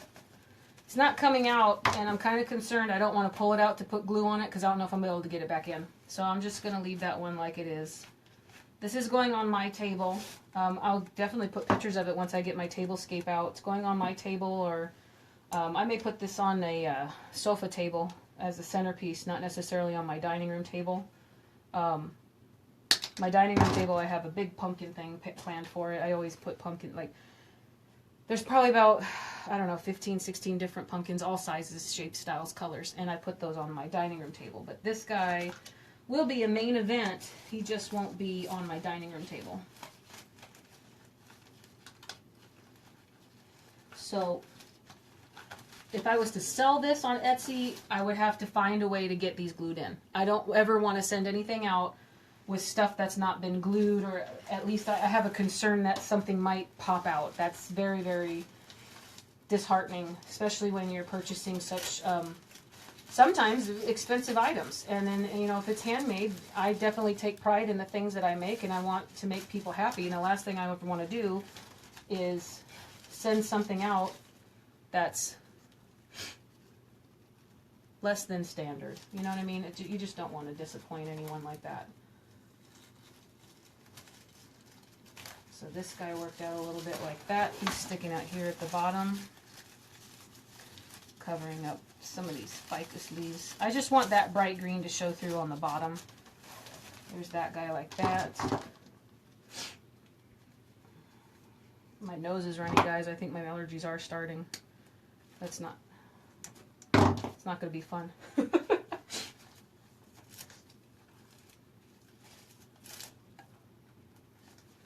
Okay. So, I mean, this is showing me I definitely need a steel pick. I haven't made anything like this as far as this big of an arrangement. I mean, I've made some other larger arrangements, but when you're doing a wreath, you have a lot more room for maneuvering. You got a lot more room for error and maneuvering than you do here in these. I mean, here I have room for error, you could say. I have room to hide things here and there. But what I'm finding right now is that the steel pick for these, I mean, I really want these really pretty daisies in here. They're gorgeous. They're really bright. I love the browns in them. But this is just not working out as far as being able to get the stems to not bend. When I'm putting them in, they're doing like this. Can you see? They're bending. So this wire in this stem is not strong enough for the amount of leverage I have as far away as I am from the styrofoam that's in here. And then also, I need to put a bow on it. And I'm going to put the bow over here in the corner, so maybe what I need to do is do my bow next. Yep, it's happening again. So some of these I'm not going to be able to glue, Now normally I would glue all of it, but again, since this is for me, I'm not going to glue it. And if I ever get anyone who's requesting this as an order, I'm going to have to go buy a steel pick machine. I would love to get one. I'm hoping maybe I might get one for Christmas. So husband, if you're watching, which he normally does, steel pick machine. You know what I'm saying? You can get them at Hobby Lobby. You can buy them online. Hobby Lobby 40% off coupon on the app. Which he has on his phone because periodically he comes with me to Hobby Lobby and he'll need to buy something for me. That's just how we do it. You think that was subtle enough, you guys? You think he'll get the idea? I need a steel pick machine. That's me trying to be funny. So I'm gonna do my bow next. I'm definitely still putting more flowers in here. This middle sunflower kind of got really just hidden in there, but let's take a peek up close and personal. There's a sunflower that I got kind of covered, but these corns are making me happy. This little guy down here is good.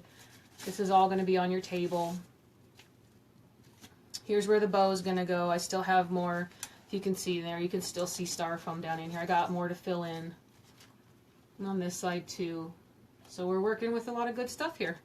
I might even be able to stick maybe another sunflower down here somewhere, you guys. Might need another sunflower maybe to fill in something, a little small guy right back in here.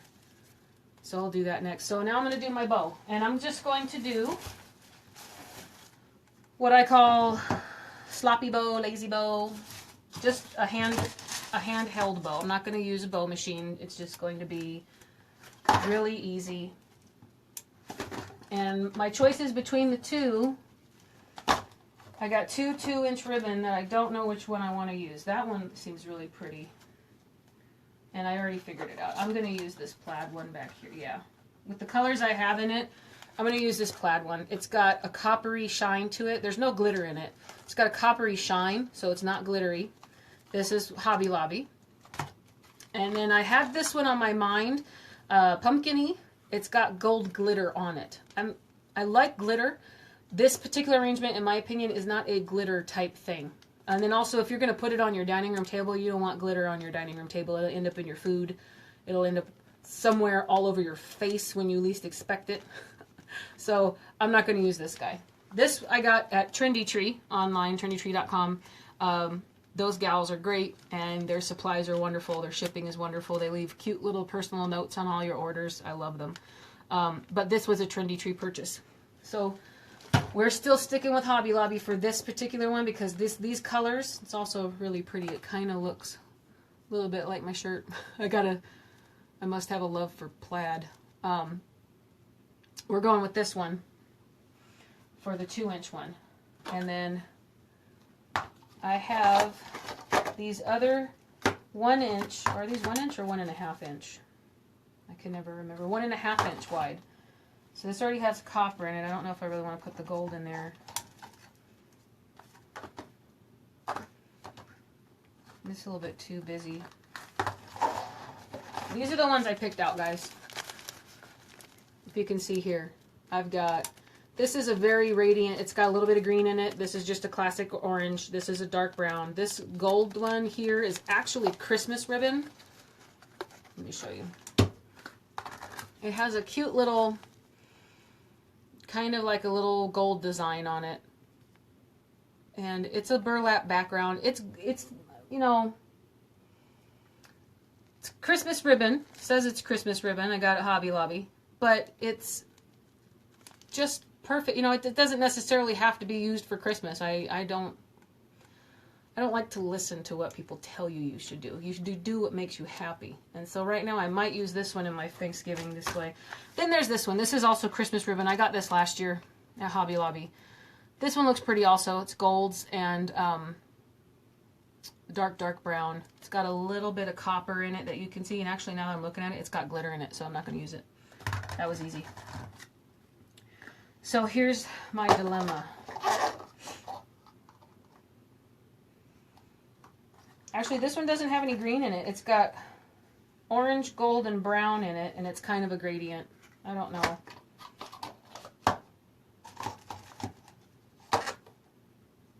I got a lot of orange going on in here, and I got a little bit of brown. I don't want to darken it up too much, so I'm not going to use that one. I think I'm just going to go with classic plaid and orange. It's a shinier one. I mean, they've got a lot of metallic tinsel-y stuff in there, but it's not glitter. So I'm going to go with these two. So thank you for sticking with me while I tried to get through all this. And let's see who else is here. Bobby, thank you so much for joining me. Love the project. You are great. Linda from Ely, Nevada. Oh, so you're Nevada Strong. That's right. Nevada Strong, yeah. We had a really bad thing happen here in Vegas just a little bit ago. It was very, very sad. Everything seems very, very odd. But, yeah, it's nice to see another Nevadan. And then also locals. We're such a big city in Las Vegas, it gets easy to remember that, you know, I've never lived anywhere else. I was born and raised here in Las Vegas, so I don't know anywhere else. This is all I know. And I found myself wanting to move and live in other places and try other things, but you still always have that little bit of I guess I'm looking for is loyalty. Kind of like, you know, your alma mater or something like that. I was born and raised in Las Vegas. That's just who I am. But I would love to experience other places. I'd like to experience snow, when I was talking about earlier. I'm pretty sure, Ely, you guys get snow up there. And it's probably a lot different desert up there. It's probably much, much prettier than the desert we have down here. Just testing this out with a quick little loop real quick just to see how I like it up here. Just to add a little bit in there. Now this isn't going to be a big bow either. It's going to be a very small bow, just enough to accent the little pieces here and there. And actually I'm going to pull this out right here, this one that I put in. It's sticking out too far, and it's actually good that I didn't glue it in. It's interfering with the little gourd guy I have here. I don't want him to be covered up too much, so I'm going to take that out. We'll put that in a different spot.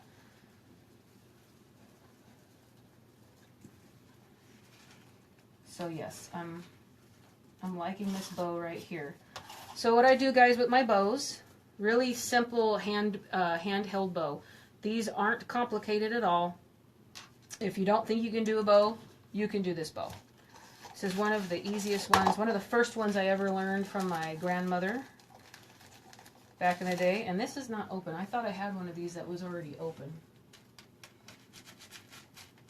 You get a lot of repeats in the craft world. I don't like to open things if I already have one open. I do not see one, so I'm probably just going to use it. Yeah. These, this right here I bought at Paper Mart. So this is not Hobby Lobby ribbon. This was at Paper Mart. It is 1.5 inch and it's 10 yards of orange wired shimmering organza. So it's wired. It's a thinner ribbon, but it is wired. And I got it for $3.63 for all 10 yards. So extremely affordable. Papermart.com got endless supply of beautiful, beautiful ribbons. You guys know I also use craftoutlet.com. Papermart is another good place to get a lot of good ribbon choices.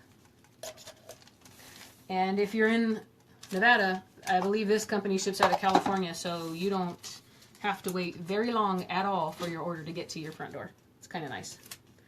Everywhere else is usually in the south somewhere, and so it takes a little bit extra time to get out here to the West Coast.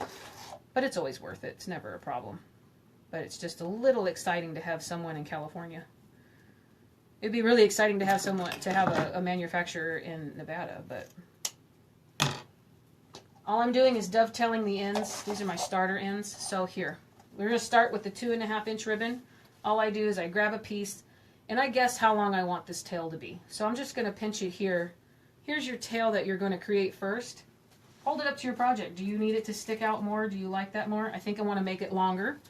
So I'm going to pull out the pinch I made, and I'm going to straighten out where I pinched it. I'm going to make it a little bit longer here. Now I made that guy a little bit, I had it pinched here before, right here. So I made it about maybe 1.5 inches longer, and it sticks out pretty far this way. So we'll leave that there. So we've already pinched the ribbon where we got it. Now this necessarily, it's one-sided ribbon. The back side of it, you can still see the shimmer through it, but if you could see up close here, the back of this wired part is not as pretty as the front. The front is a covered, like almost threaded, wired, covered wire. It's prettier. So when you take your pinch, you make your loop. Again, I just guess as to how big I want the loops. You make your loop, you bring it back up to your hands, and then you pinch that piece as well with your first piece. So now you're holding a pinched piece. This is where you're going to grab your ribbon and twist it to face you. So here I made my pinch, so the front of the ribbon is now this way. I'm going to grab this piece and twist it while I'm holding it in the pinch. So now the front of the ribbon is facing me again. And if I hope that helps you guys if anybody has any questions. Going to make another loop. Here you can kind of guess because you already have one loop made. I'm going to make another loop. And if they're off, let them be off. I love lopsided bows. Nothing has to be perfect. And I love, if it is perfect, then it looks great. If it's not perfect, it still looks great. I know a lot of people that will struggle with, oh, well, I can't make it look even. It doesn't have to be even. It's beautiful any way it is. I like ribbon, I like bows, I like pumpkins, I like all kinds of stuff. In my opinion, if you've got ribbon in it, you can't really mess it up. You can't mess it up. All you have to do is loop it, pinch it, and you're done. And it's really easy. And the more practice you get, you'll see how easy it is. So don't get discouraged. If you're one of the ones that's upset or you get discouraged because you're not absolutely sure that your bows are looking great, don't worry about it. Practice makes perfect. And that's all I did. I cut this piece, again, I just guesstimated how long I want it. If for some reason, once we get it on the project here, sorry, these corns, the bag of corn. If you get it on the project here and it's too long and it's covering things up, we'll cut it when we're done. We'll make sure and we'll see how it looks when we're done. So without having to put this down, if you have hand issues, I've had carpal tunnel surgeries on both hands, so I can only hold things for a certain amount of time. I also only have a certain amount of pinch strength, but the surgeries work great for me. Just so you know, I'm fine. It was probably 10 years ago, but after a certain amount of time of making bows and making bows and making bows, I can't hold them anymore. So I have a Pro Bow the hand. It is awesome for large bows. I did a swag. I put pictures on Facebook you guys have seen. Still haven't finished her yet. That one I used the Pro Bow on, and it is amazing for large bows. If you have a smaller bow, sloppy bow, something less involved, use a chip clip. So if you can't hold that together, you've already got all your pinches made, stick your chip clip. One of these little wooden clips, whatever you got. If you have an alligator clip, hair clip, whatever. You got that right in there. You can now put that down on your work table and move on to your second bow, because we're going to make another one identical to this, and we're going to layer them together and then tie them together with a chenille stem. So here's this top one. This is going to go on top of this piece, so I'm going to make the tail shorter because I want it to stay on top of the other one. And this particular ribbon is double-sided, so you don't have to twist it. It looks identical on both sides, so this is even easier, guys. You're just going to make your loop, pinch, make another loop, pinch. And for this one, I'm going to do 3 loops, just because I want it to be different. The back one's 2 loops, pinch, and we're done. So I'm going to cut that off right there, and I will chevron or dovetail that one later. I'm going to pick up my other guy here and let go of that, hold him, stick, and now just all I did was stick it on top of my other piece. Now I'm just making sure all of my pinches are still intact. I got that guy there. None of this is going to sit perfectly. It's going to look just like a really fluffy, floppy, pretty bow. And that's what I was going for. I don't want anything to be perfect on this. This is supposed to just look like we threw a bunch of stuff together and then added some ribbon onto it. So I'm still holding all these pieces together now. I put my orange one right on top, still holding it with my thumb. So I got a chenille stem or a pipe cleaner. I'm going to wrap that around the middle. You can also use floral wire if you don't like the way pipe cleaners look. I will find a way to, if it's on a wreath, I cover them up. You won't see them.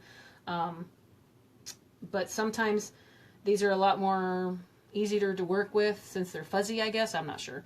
All I'm doing is just twisting and twisting and twisting back here. Because what we have to do is we have to attach it to a chopstick. I'm not sure if you guys are familiar. In floral design, they have these little floral sticks that kind of, they have a piece of wire at the end, and I have some, I'll show you. Let me move all this out of the way. They have these guys that they sell in the floral field, floral wooden picks. And I got these at Hobby Lobby. And the price was $2.99. You get 60 of them. So they end up being 50 cents each.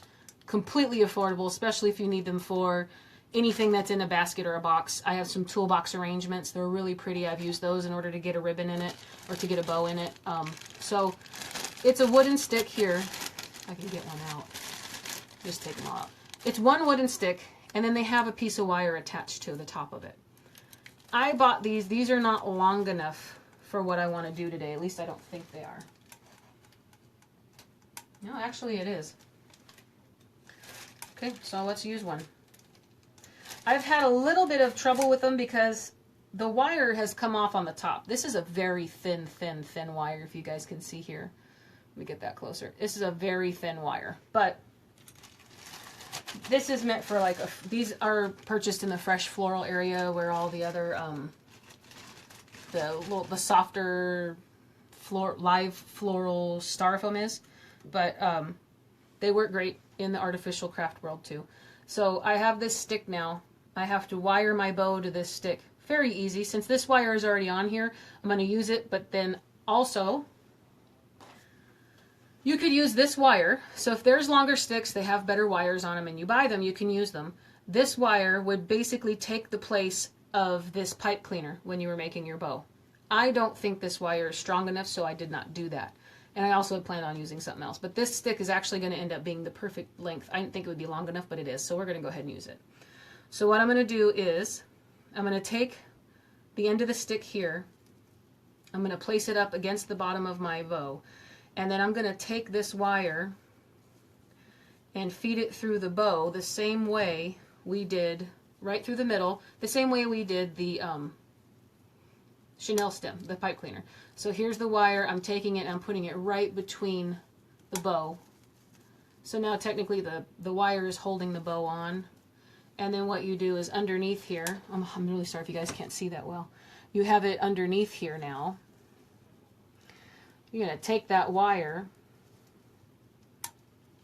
and wrap it back around your whole piece, and you're going to wrap it around the stick under here.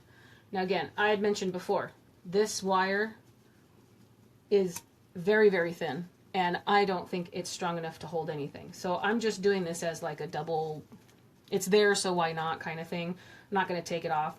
But now what I have is, you can see here, that wire is now wrapped around the chenille stem and the stick.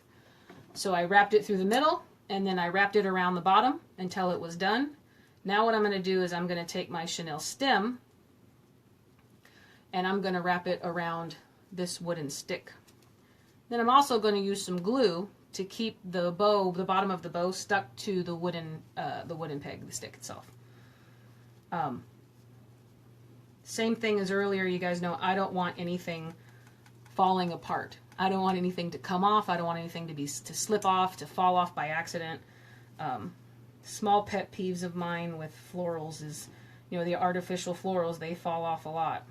So now you can see I've wrapped the chenille stem around this wooden stick. And it's the back of my bow now. I'm going to take my glue gun and I'm going to shoot a little bit of glue into some of these corners and underneath this chenille stem.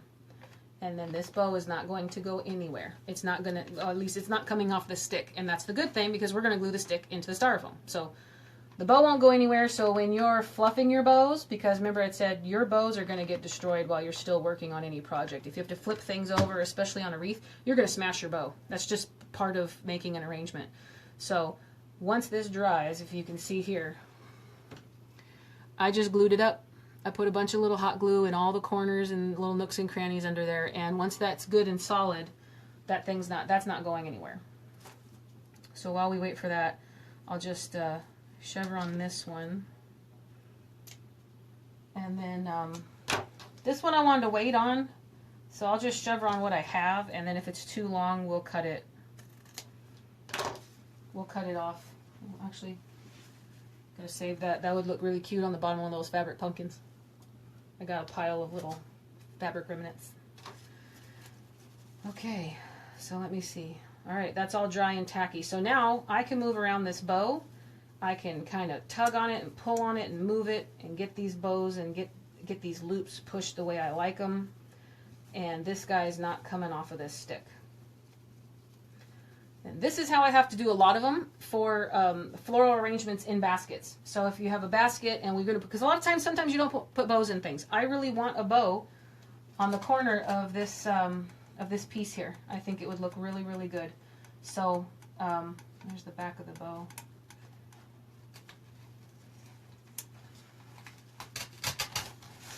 So I wanted to make sure I got in there exactly what I wanted to do.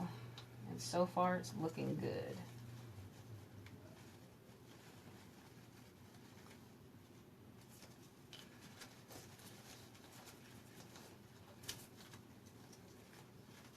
I'm going to have to twist it around a little bit. You see here, you guys, I put the bow in, and it's completely covering up this pumpkin right here. You can't see it at all, huh? So let's just take this and kind of fluff it here and there. The plaid's a really good addition to what we got going on here. I really like that. I'm glad I went with the plaid. Let me know what you guys think. If you see anything, or if you think maybe give me any ideas. I've had a bunch of people just mention, hey, do you have anything like this? And we've gone with it, and it's looked great. So if you guys see anything, or if you're enjoying it, if you could give me likes and shares. The shares help out my page a lot, get me some more traction. That way I can make some more videos for you guys. I got more projects planned. Probably going to have to move into Christmas soon, which is sad because I love fall. It's my most favorite holiday. And but I've got some really cute Christmas things planned for you guys. Some really cute Christmas wreaths. I've got some wooden stars. I want to show you guys everything, but I know I gotta wait. I'm gonna try to find a way to maybe get this one up here. So remember, we glued it to the stick. Now I haven't glued this in yet, as far as the stick. So I should probably not try to fix it too much. But you guys already know me, and I have an issue with bow fluffing. I am a habitual bow fluffer constantly. Okay, so I'm liking that. It's not covering up this guy too much. I moved the tail up here this way, so I have a tail here and I have a tail here. I'm going to pull it back out. So I'm peeking back here to make sure I see my angle. And I'm going to turn that up a little bit, and I'm just going to glue. I'm going to get a big glob of glue on the end of that. And place that right back in the way I had it. Same angle. Perfect.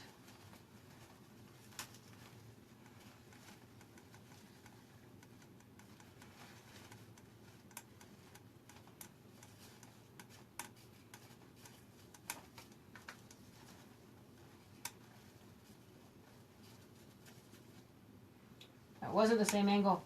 Crap. Hold on, guys. Sorry.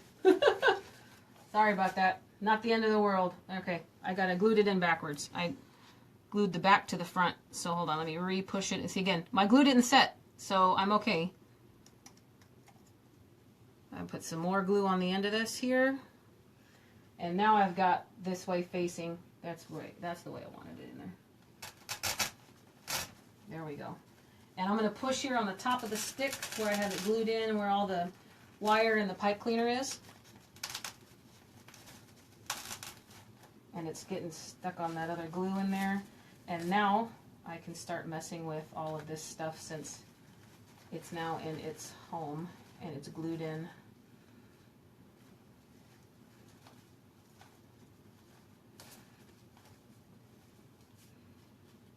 Okay.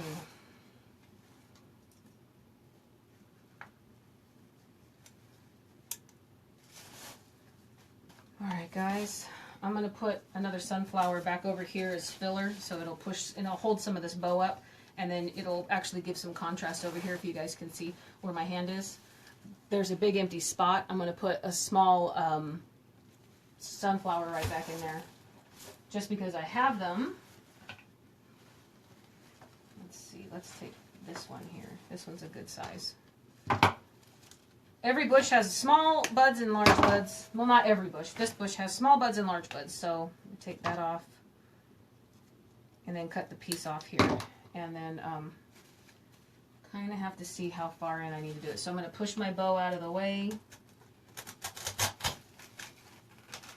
Okay, so that's still too long. Remember, you can always cut off, but you can't put back. Well, I mean, you could, but it's not like a haircut. Let me get that down in there, push that in, because that's basically going to be filler. So the bow will cover most of it, but it gives you some color back here. And it's still a little bit too long. So it's all process of elimination, guys. It's just a little bit. Love it, liked and shared. Thank you, Sandra. I appreciate that so much. Thank you so much. It's like an electronic tip jar. Thank you so much. Push that in so far. I want to get it kind of in there past the orange guy here. Just get enough of it under here. So I'm kind of just tucking it. I'm really tucking it in. Perfect. You get a little bit of it on this side. All right. Now time for glue.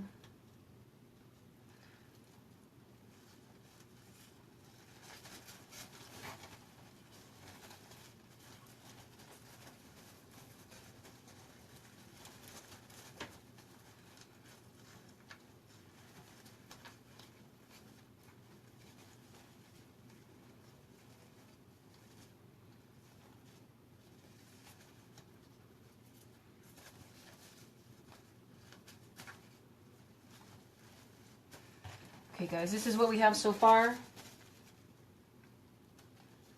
Kind of can't really tell too much. There's our bow. It's the side. Tops, bottoms. Here's this side. I still need to do something. I think it needs something. I think it needs some greenery here, but I don't know how I'm going to get that attached. So let's figure that out. Oh, and I still have this guy I need to place somewhere. I feel like it needs more flowers. What do you guys think? Do you think I should stop, or? I still want to put some more berries in it. I feel like this stuff needs to be kind of sticking out of a few other little places here and there. I can rip one of these apart. So what do you think? Vicky from Florida. Thank you for joining me, Vicky.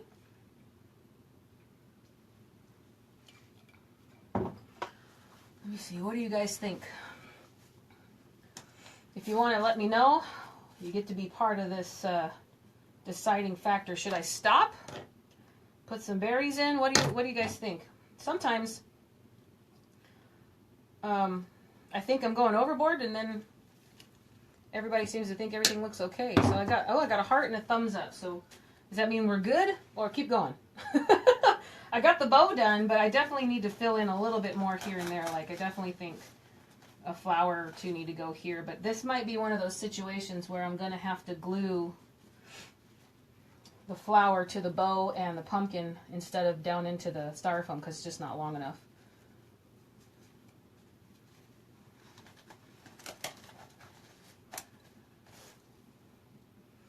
Yeah, we're going to have to do that. So I'm going to take most of this off here because it's not going to reach. And then I'm going to put some glue back here on this part so that the leaves don't really come down much. And then I know I'm using my glue gun for this. I also don't know how much of it is going to need to stick to this pumpkin, but it's also going to be stuck to the bow too. So I also have my handy dandy little extra old piece of cut dowel, and I'm going to use that to hold everything together while the glue sets.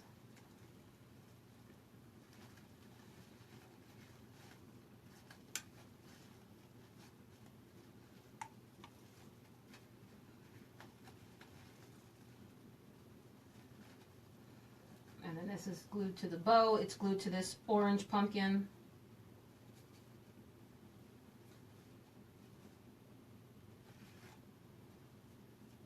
Yep, there we go. It's all set. This is an old dowel. It was cut off at an angle, and it has come in handy so many times for that exact thing. If something's too hot to touch, you can actually just hold that on there and wait for it to dry. It saves fingernails. It saves all kinds of stuff. So this little extra piece of throwaway has become my favorite little inexpensive recycled tool. So just remember that. If you think it's trash, save it, because it might actually come in handy. I really want to put those in there. Okay, I got my sunflower to hide that. I have these guys, but they fall apart very easily. These are another bush from Hobby Lobby that was 40% off. The camera's kind of not picking. You can sort of see a variation there. It's orange and red. It's a little bit of both. But these buds fall off so easy, and I haven't glued any of them. I mean, literally, see how easy that was?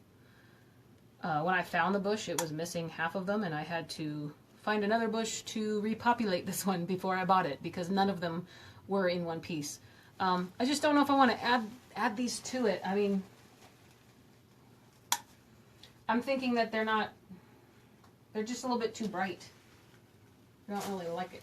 I don't like it that much. And then the other ones I have pink in them, so I'm not putting pink in this particular one. I'll just start using more of these guys. We'll see. I do have some extra small. I mean, I don't want to stray too far from Hobby Lobby, but I've got some extra stuff under here I haven't used in a couple years. That was Michael's, but it's like the perfect color of green. It would work out really well, I think.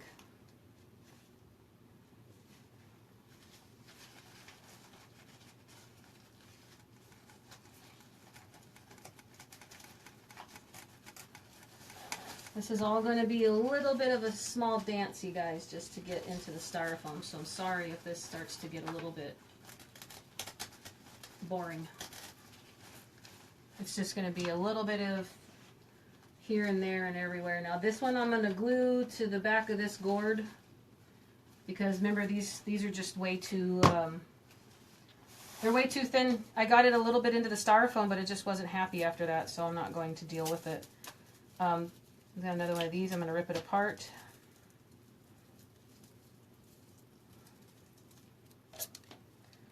And I'm going to place some of these in here.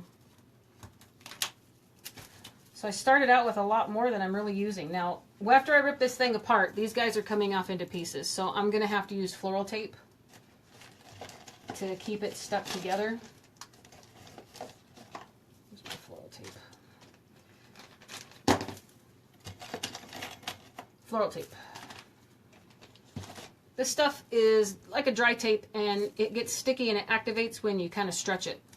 So since I pulled that stick apart and now it's coming into 3 pieces, I actually want to leave it together. So I'm just going to wrap this a little bit here. And once you get it started, you kind of pull on it a little bit and it gets sticky, it stays sticky, and you just keep wrapping it around and around and around. And then I pull it off. And now you have the end pieces all together and your picks that you want to remain together. That's what happens when sometimes you rip these off of their stem.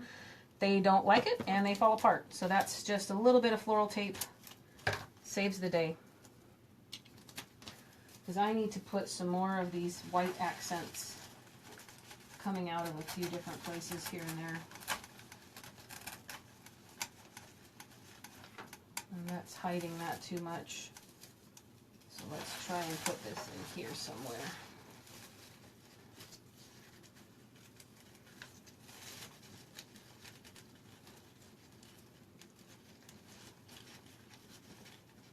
Yeah, guys, I really need a steel pick machine.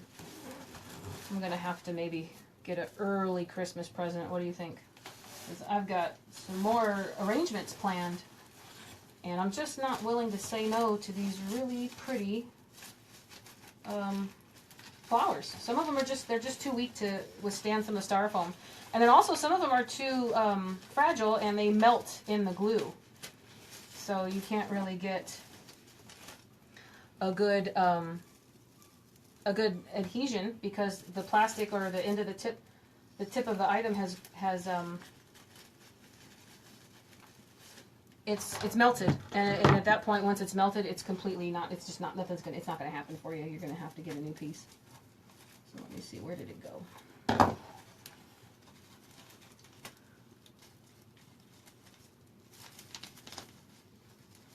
Okay, there it is. Sorry guys, I was struggling with this one a little bit. It's not agreeing with me. It's not going in the styrofoam.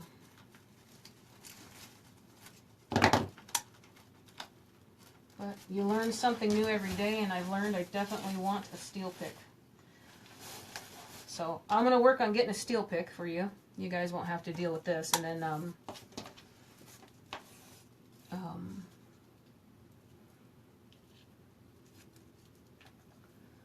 okay.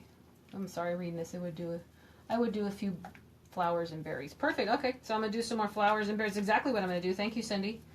And then Theta, thank you for joining me, Theta. And then Vicky, I look organized. Thank you. Appreciate that. Actually, a little bit of a neat freak, which sometimes is kind of hard in here, but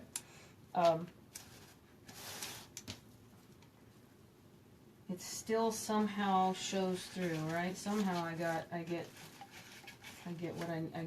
get things placed where I need them. Okay, so this one too isn't going to reach the styrofoam, so I'm going to glue it to the top of this really big orange pumpkin here. So I'm placing a lot of glue here on him, and then using my dowel here to hold that down.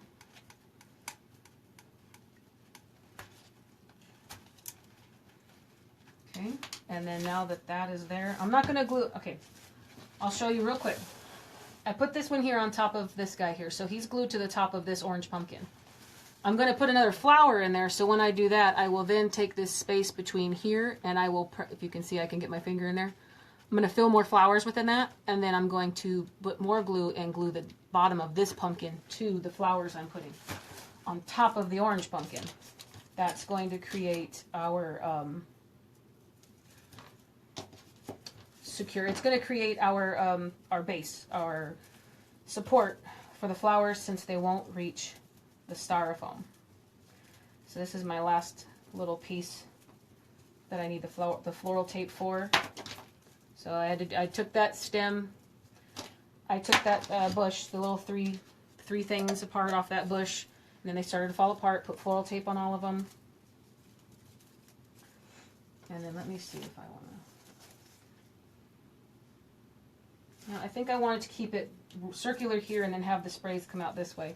So I think I might just add this one down here. Yeah, that's exactly what I'm going to do. And this one's actually hitting the styrofoam in there. So let's just glue it and see what happens.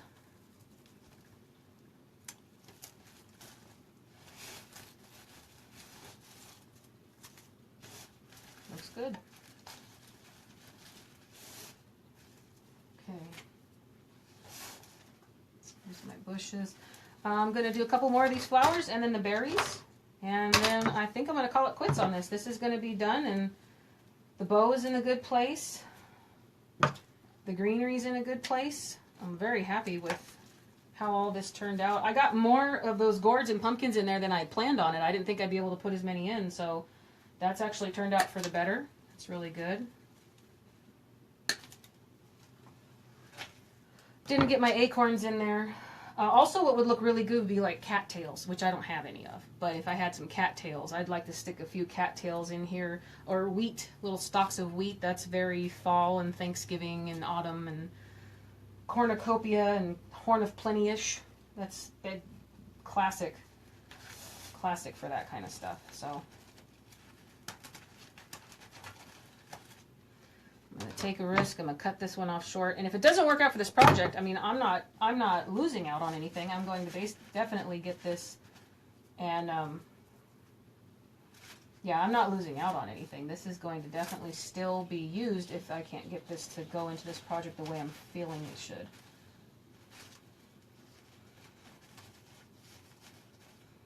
Just turn it a different way. If you like it, you don't. And I like that. Okay, so I'm going to take these leaves up and down. I'm going to put a good amount of glue on here.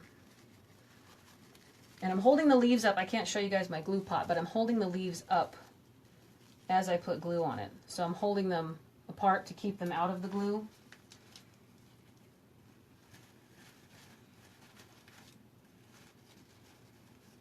And then my little handy dandy trusty guy here. And this is where I'm going to put glue on the top of all of these and hold down this pumpkin here.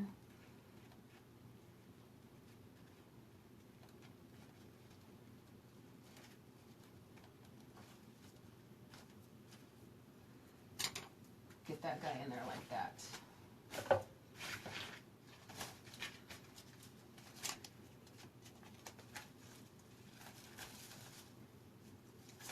Yeah.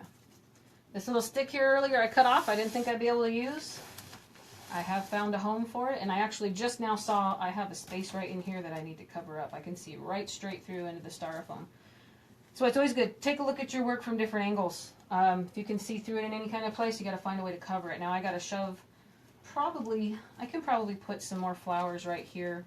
And again, they're not going to reach the styrofoam because the styrofoam is probably about right down in here. I'm going to glue them to the top of this pumpkin that's right here. But this guy's going to work out great right here because I've got room to place him on top of that flower, or on top of the leaf. The large orange pumpkin, the very first thing that we placed here, has these really pretty leaves on it.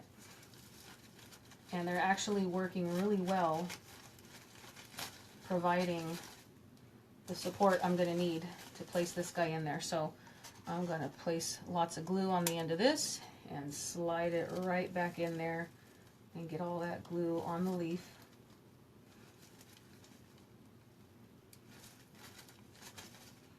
And then now I have my greenery, I got my greenery balance on that side. That worked out really well.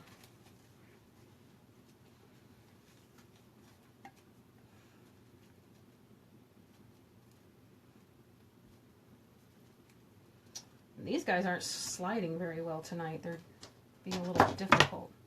Got a few more to go.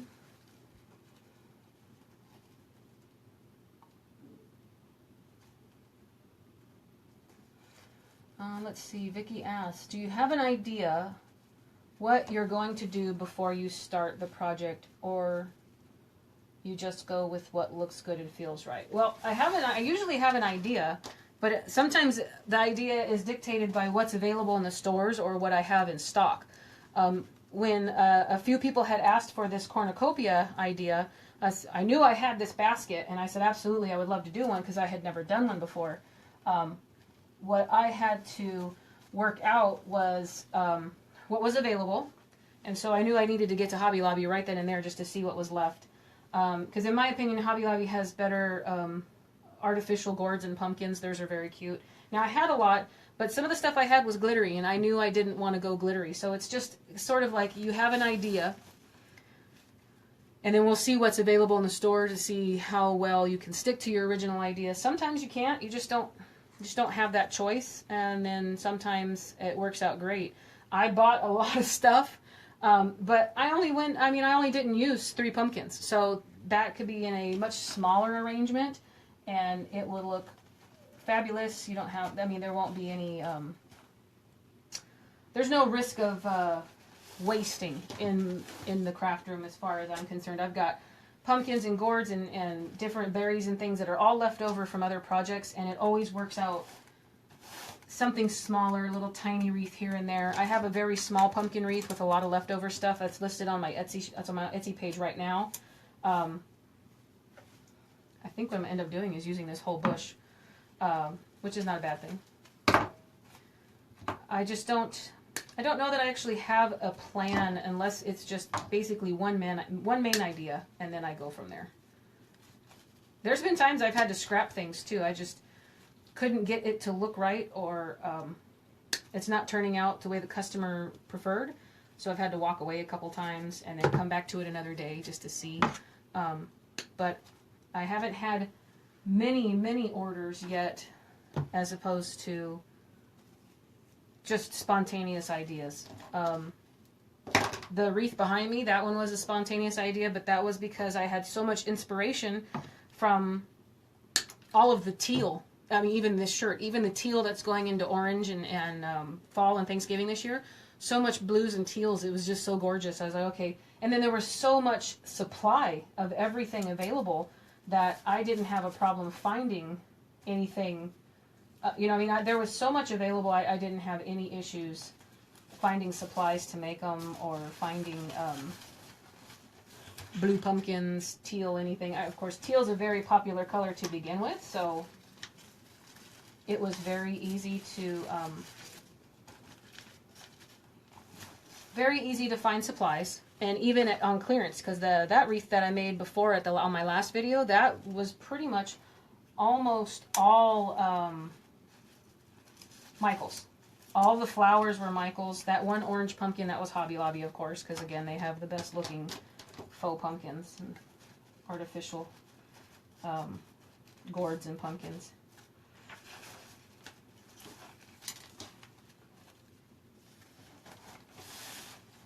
I gotta put a couple more buds in these spaces off to the right, and let me see if this fits. This is a pretty long stem. Yeah, this one does, but again, that whole issue of it being a really weak stem.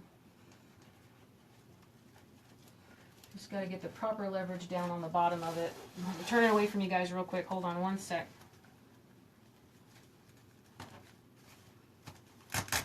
There we go. I won. And it's not coming out. Okay, so I won there. So again, I don't have any holes on this side now. I'm looking to make sure that I can't see any styrofoam popping through. I don't really necessarily care too much about the bottom at this point. There is some holes down here, but it's going on a tabletop. I mean, it's not great. Here, I'll take a peek. See, you guys, you can see through there, but it's going on the table like this. Up to you if you want to try to fill it. I could stuff some moss in there. This is going on my table. I'm not going to do it. I'm not going to put moss in the bottom of it. You can place some moss, artificial or real, whichever you want, and glue that in there, and it wouldn't be an issue at all. It'd be a little messy, but it would be a problem. I'm not going to cover the bottom of it. But I do not have any other holes anywhere else in this piece. The sides, there's the top, there's this side. So if you can peek through there and you see, I see a kind of a tiny little hole right there. Right here in the middle. But I don't know if I want to fill it. It's just it's a dark, you can't see styrofoam, so I think I'm going to leave it. Now last I was going to do was, and see, I cut these, but I didn't use them. No a problem. That goes in our save pile. These berries were my last little bit. I think they add a lot to it. So let's see. And these guys are, yeah, they're coming off not in a good way. So that one's fine, that one's fine. They're coming off individually. Let's see how we can, I can actually stick them. Oh, this is going to be really good. I can stick them into the pumpkin. Yes. Love the fact that these pumpkins are styrofoam, guys. Just came up with a really good idea. If I push this further enough back into the back of the pumpkin, you can't tell. It looks like it's coming out between them. I am now using the pumpkins as their own styrofoam pieces. That's kind of awesome.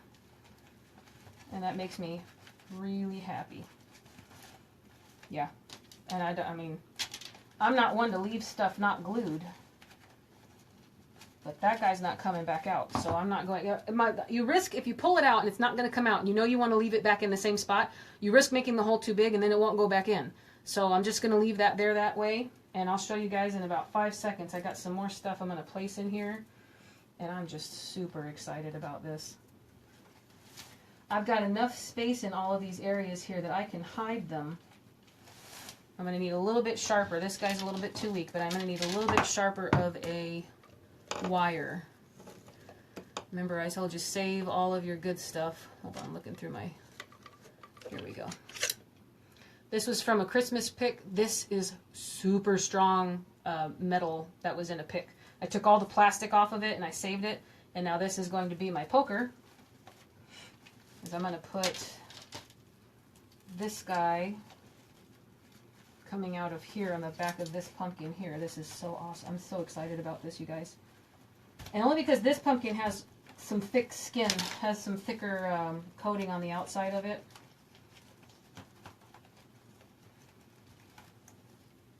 Yeah, that makes me very, very, very, very, very happy. A little bit of the paper's coming off of it here.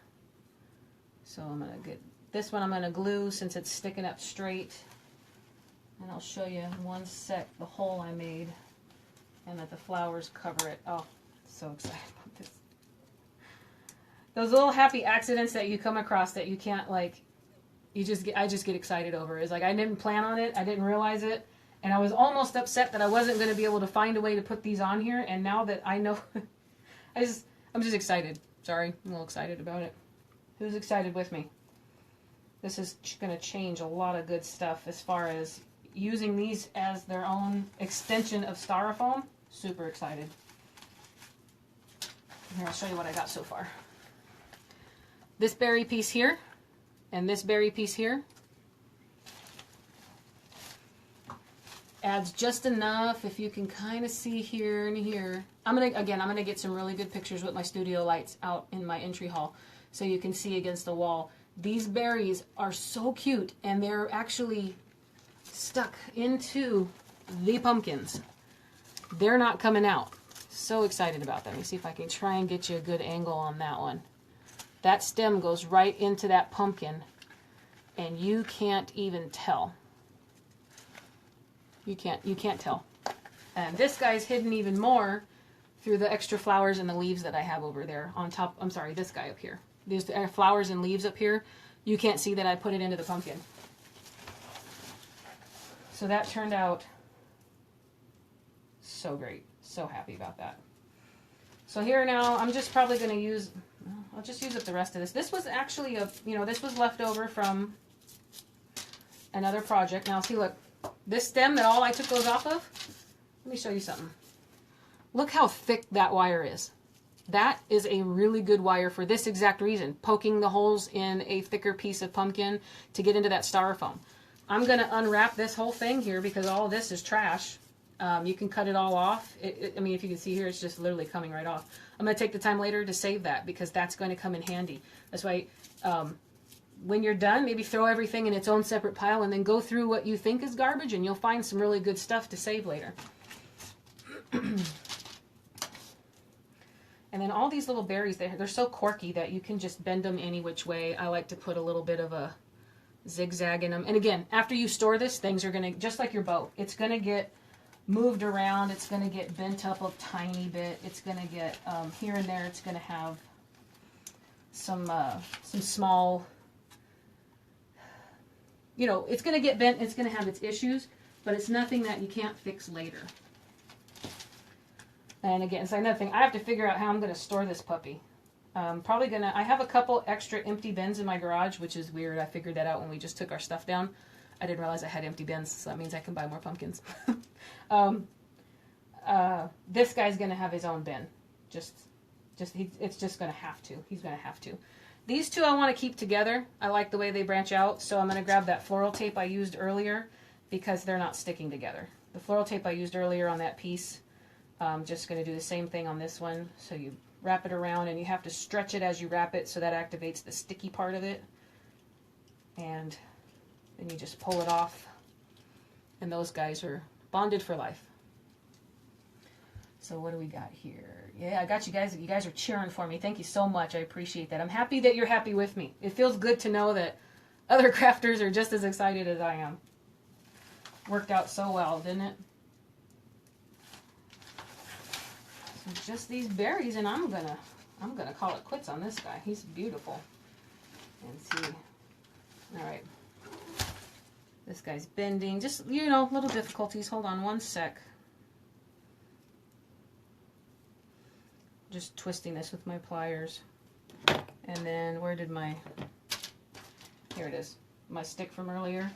I got a bad angle on this that I can't exactly hold, so I'm going to have to push them up against me real quick. Hold that down with my face. Excuse me, guys. I'm going to get really into this and put that hole in there in this pumpkin. There we go. Argued with me just a little bit, but I won. Make sure this goes in. Perfect. Alright, now this guy I'm going to glue because I'm in an area in a spot where I made the hole just a little bit bigger with that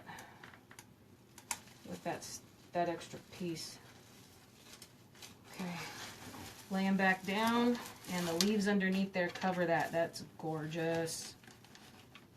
We'll lift that one up, put this one to the right. This is beautiful, guys. So excited.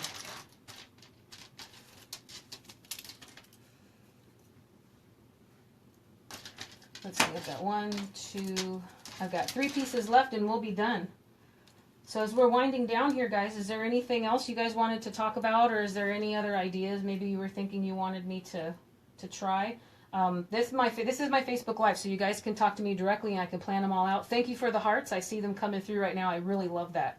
I absolutely love that. I'm not used to a lot of people being in my lives. I know I only have 5 viewers right now, but for me that's just super exciting. I really appreciate it. Most of my other ideas or requests have come from YouTube, and I love all of you guys. So whichever you want, you guys let me know, and whichever way you choose to view, I'm a-okay with. I'm just happy to have you guys with me. It's become so much fun to do these lives. I only started doing them back in May of this year, I think. You know, it's the whole face your fears, don't worry about it kind of thing. And so far it's turned out so great. I'm more than happy, very excited about it. Everybody's been very nice and supportive. And then I get to share the stuff I've learned. And then I get to, I'm learning stuff new every day from all of you guys. It's really great. It's really great. All the comments I get, new stuff is just flying at me, and then that gives me more ideas and makes things, you know, I can't thank all of you guys. Can't thank you guys enough.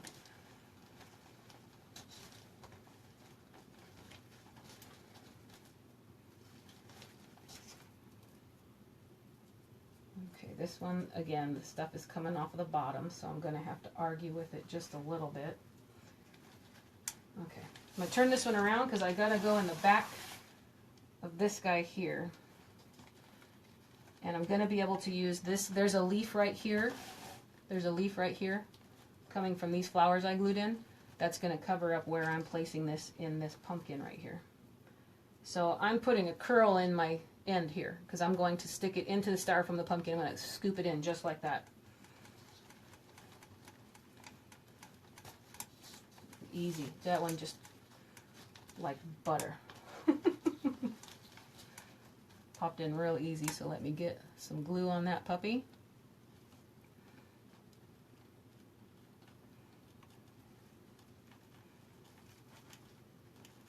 I'm going to get that leaf back up on there, and just going to hold it for a little bit.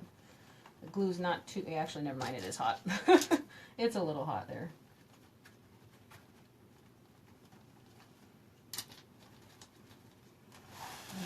Got a few more berries, just trying to find out where I want to place them.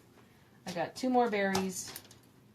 These little pieces that fall off here, if you guys ever work with the berries and then the little pieces that kind of fall off while you're working, they're still really great. I'm going to snip that wire off the end, and I'm probably going to glue it right on to the top of maybe a couple of these pumpkins. I'll just put a couple berries on the tops of them. They're really good filler. They're really good, just tiny, tiny little accents that you wouldn't think of that really do make a difference in the end product.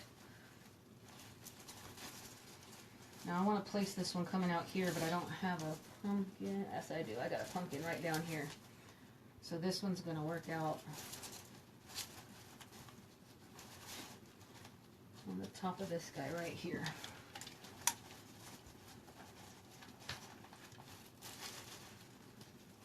And the corn is going to cover up what I've done to it.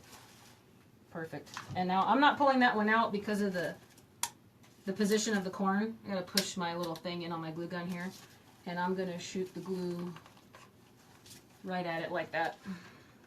I'm not pulling it back out. The corn is doing its job.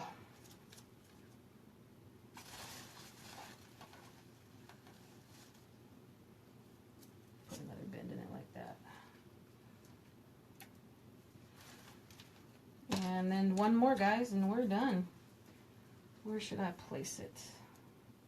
I'm liking the fact that it's kind of more larger down here on the bottom, and then it's still big. Now, of course, you can't tell there's a basket behind there, but when you're looking at it from the side view, or I'm going to kind of put it at like a kitty corner, or I'm going to diagonal it on an angle on the table, you're going to see exactly, you're going to see all of it. You're going to see every little beautiful little angle and piece of it. So you'll see that the really pretty substantial piece of the basket of the actual Horn of Plenty. So here what I'm doing is I'm twisting the paper back onto the wire. It's kind of come off a little bit. And then this one I got to kind of maneuver a little bit back behind this guy right here. Same thing as before. I'm putting a little bend or a hook or a 90-degree angle in this one because I need to get it back behind this sunflower here.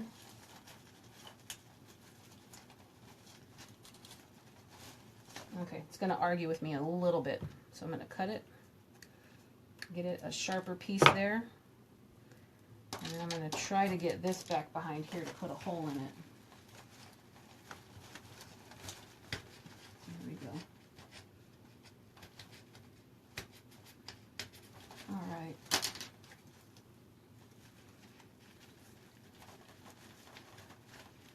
Perfect, perfect, perfect. Glue it up, and we're done, guys. I might do this a little bit more, you know, adjusting of the bows, moving some of these wires, and bending some of these berries, but that's all that's left. That's all she wrote. That's all I'm doing. Super excited about it. Let me see if I can get this picked up to show you guys the end product right here. Just throw some of these days off to the side.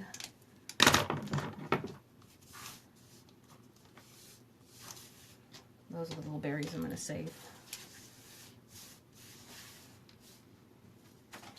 And then let's see what you guys think. This guy is completed.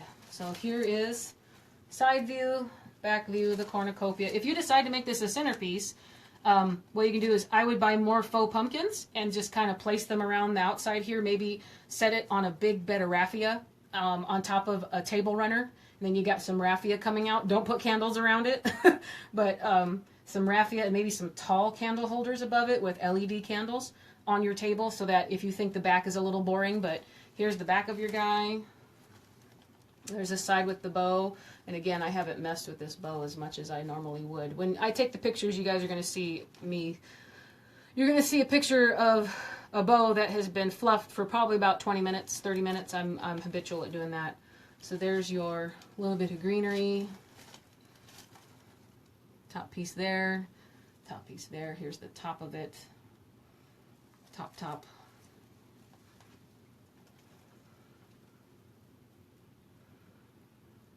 The sides. Turned out great. I'm so happy that you guys requested that you did that because I wouldn't have made one, and I'm absolutely in love with it. I'm so happy. Thank you so much for the idea of asking and requesting, and I absolutely am just extremely happy with it. I'm gonna put these little berries on it, and then that's about it. Again, tomorrow, this week, I'm going to be working on the time lapse of my harvest tree because that guy is coming out of the garage and going up. I'm going to do my 7-foot tree first. So if that one turns out great, I'm going to put it on YouTube. It won't be on Facebook Live. It'll just be on YouTube, and then I'll share the post to go to the video on YouTube on my Facebook page so that everybody has a chance to see it. If you're not subscribed to YouTube, you can still watch it through the Facebook page. But I will put that one up if the little tree turns out. This app I got, you never know with electronics. So I want to try the small tree first. And then if that doesn't work, I'll purchase a different app. But super excited for that. So that's basically my next thing. I don't want to quit fall, but it's going to get super difficult to try to do another fall video when there's absolutely nothing left in the stores. They're getting rid of everything. Everything is Christmas. You know, you go out in August and they've got Halloween stuff out. So all the stores and the retail places are so far ahead of themselves that it's harder for me to stay on track with what season it really is. And then a lot of people that have these creative businesses, they don't do this anymore. I mean, a lot of them have already been moved on to Christmas, and I've only just barely purchased a few things for Christmas. So I don't like to be part of the norm. I like to do things a little bit different. This is going to be fun for what it is. I know we haven't even gotten to October yet, but it'll be fine. So last but not least, those 2 extra berries I showed you guys that I had that I left off. There's one more piece here. I glued this one to the stem on that guy, and I glued the orange one to the stem on that guy. So still not wasting anything, and it looks really cute. Just that tiny little... When you see in the pictures, you'll see, you guys, it's just a tiny little accent. Just a tiny little accent, catches your eye, makes you happy, makes you smile. Whatever it does for you, that's what it's supposed to do for you. So I loved it. I loved making it. I loved having all of you guys with me. I appreciate all of your kind words and comments. Keep them coming. As I get notified of more comments and questions and requests, I'll keep up with it. I love what I'm doing, and I love that you guys are helping me and allowing me to do it. So with all that said, thank you so much for watching. I appreciate all of you on Facebook and YouTube and Instagram and Etsy. Keep up you guys' good work, and I'll keep up mine. And thank you so much. Have a great day, and have an even better Sunday. I'll see you guys later.